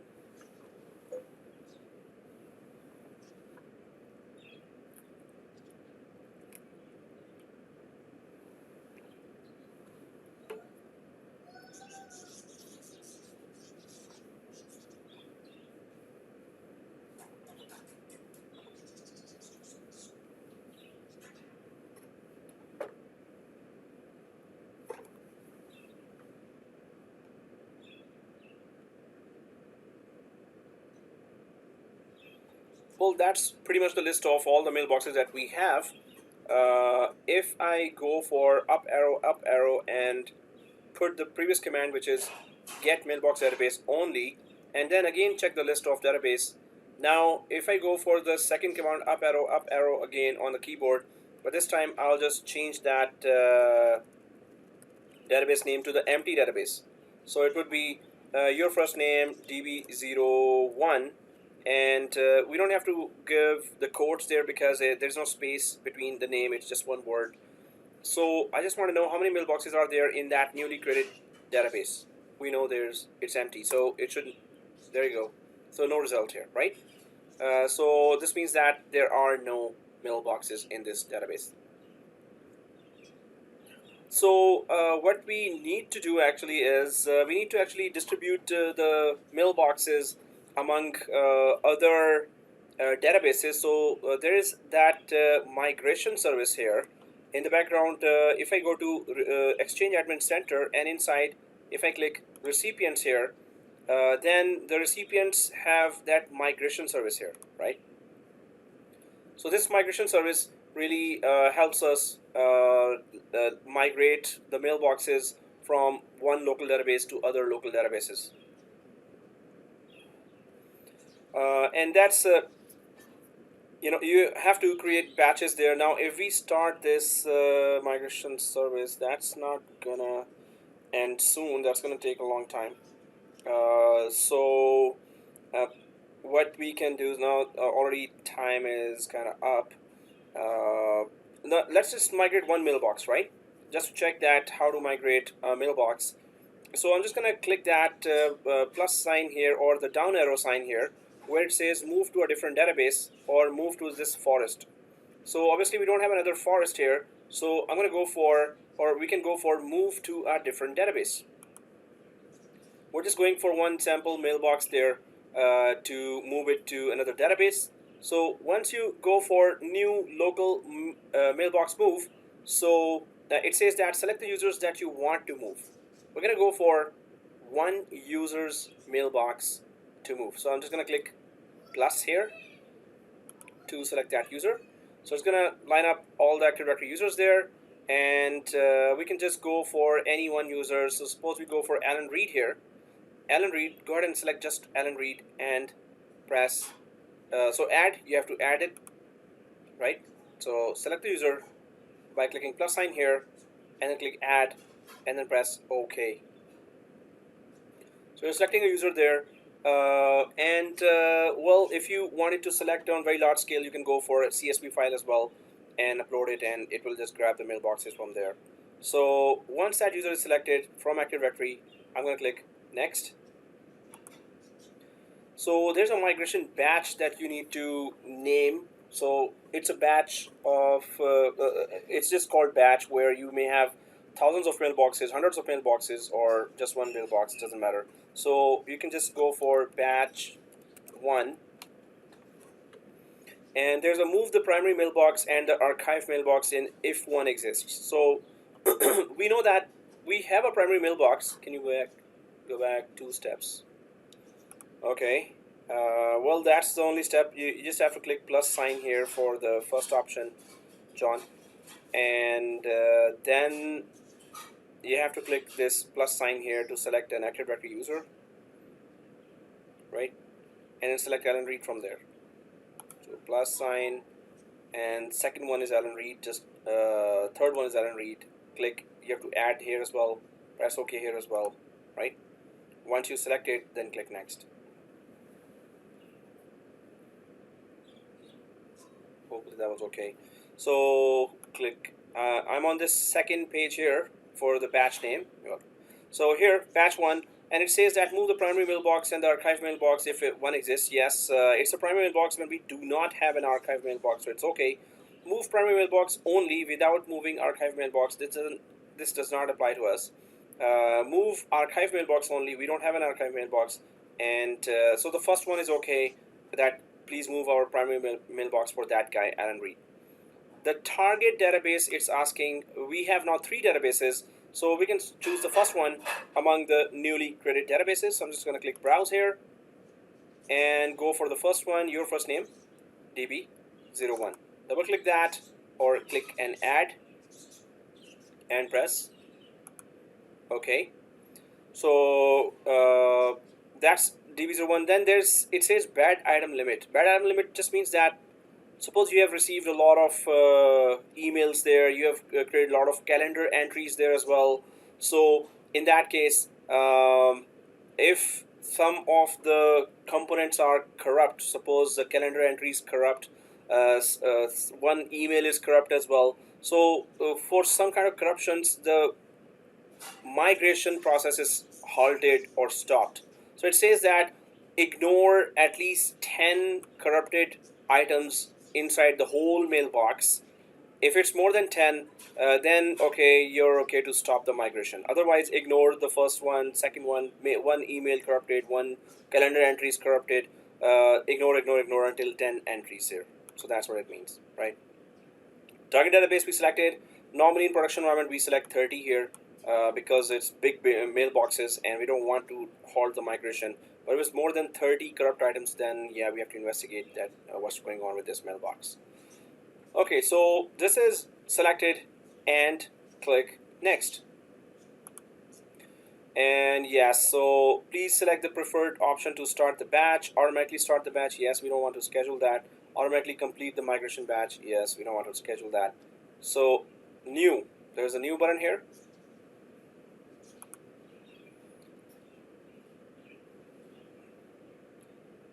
Sometimes even for one mailbox it takes forever, and I hope that this is not that time.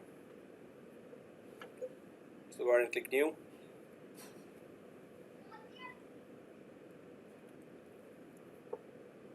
So it says syncing. Migration batch 1 has been created. It says the alert. It shows here syncing, but we need to refresh. We need to keep refreshing this one, right?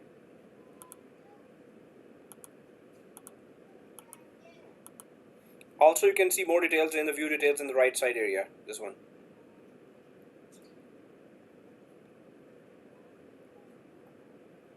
Policy that side question is a midterm exam going to be on the content from the weekly slides or the lab videos. So midterm exam would be from the whole, from the video and the slides and the, you know, that portal, OneNote as well. Okay, refresh. So guys, midterm exam I can take after the intersession week as well if you want, or if you want it before the intersession week. Yes, I know that all midterms are coming before intersession, so but I can just move it to after intersession as well if everyone agrees. Otherwise, yeah. So refresh. Still syncing, seriously. I'm going to click view details here. View details, it is validating that is it our user or not with Active Directory.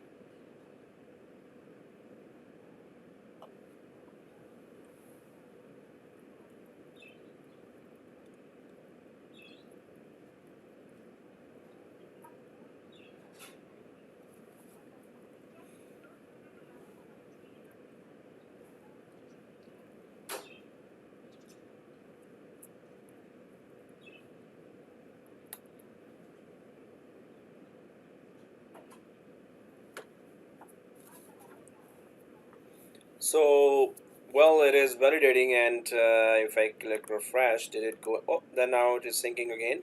Before it was validating, now it's syncing. So that's just one mailbox. We need to actually migrate all 390 mailboxes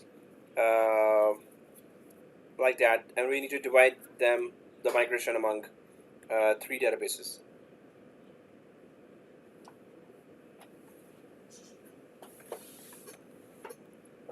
Still syncing. Seriously.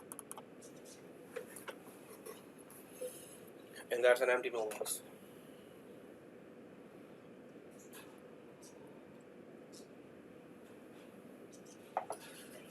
Well, initial process is that it just tries to validate from Active Directory if this user is ours, and then tries to confirm the SID, security identifier of that as well, unique identifier.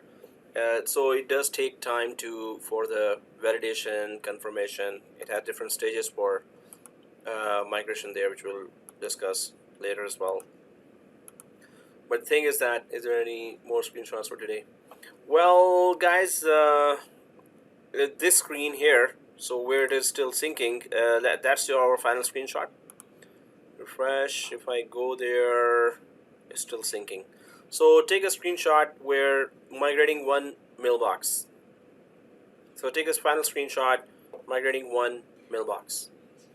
Take a screenshot here. Migrating one mailbox. It takes its time and then it migrates. So migrating one mailbox, take a screenshot, take a screenshot, take a screenshot. I'll just put it here. So screenshot 7, I guess. Migrating one. In the next class, I'll just migrate all batches. At the start of the class, we'll just initiate the migration of all mailboxes, 390 mailboxes. New database, new DB. Migrating one mailbox to new database. Migrating one mailbox to new DB or database. I'll put that here, mail server, screenshot 7. Okay, migrating mailbox to new database, or one mailbox to new database, or DB. Okay, let me show you. Back to this one. So I'll refresh that.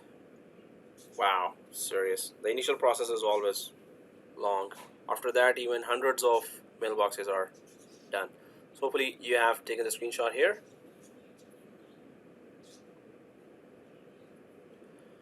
So guys, if you're done with that, go ahead and upload the screenshots on week 6. And also, do you want the midterm before or after? Again, let me know. So upload, go ahead and, this is a final screenshot, go ahead and upload.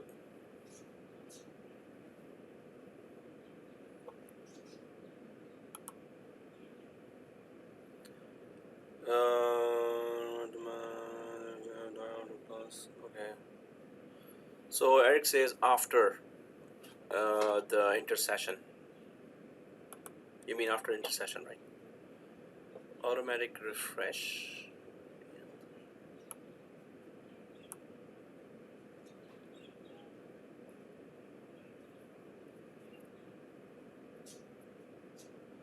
Amit, what are you trying to do here? Which services? If it's a Windows service, you can ignore that. But what is not working? Let me know, Amit. Okay, so after in session, after reading week. Okay, so okay, can I email my file? I cannot log in. You cannot log into Blackboard. You are kidding. Really? Oh, you can't log into Exchange server? Oh, okay. Like really? Oh, okay, just kidding. So yeah, Amir, just email me. Sure. Alright, guys, upload. You're welcome. But yeah, just Amir just put it on, in subject a bit detail. So I have like other hundreds of emails, so I would lose it very easily. So just give some detail on the subject. Alright, guys. So upload, and that's it. So I'm just gonna refresh, and that's it. So I'll just stop the video now. So okay, we will have a midterm after reading week, guys. After reading week, I'll put it on Blackboard as well. Midterm after reading week.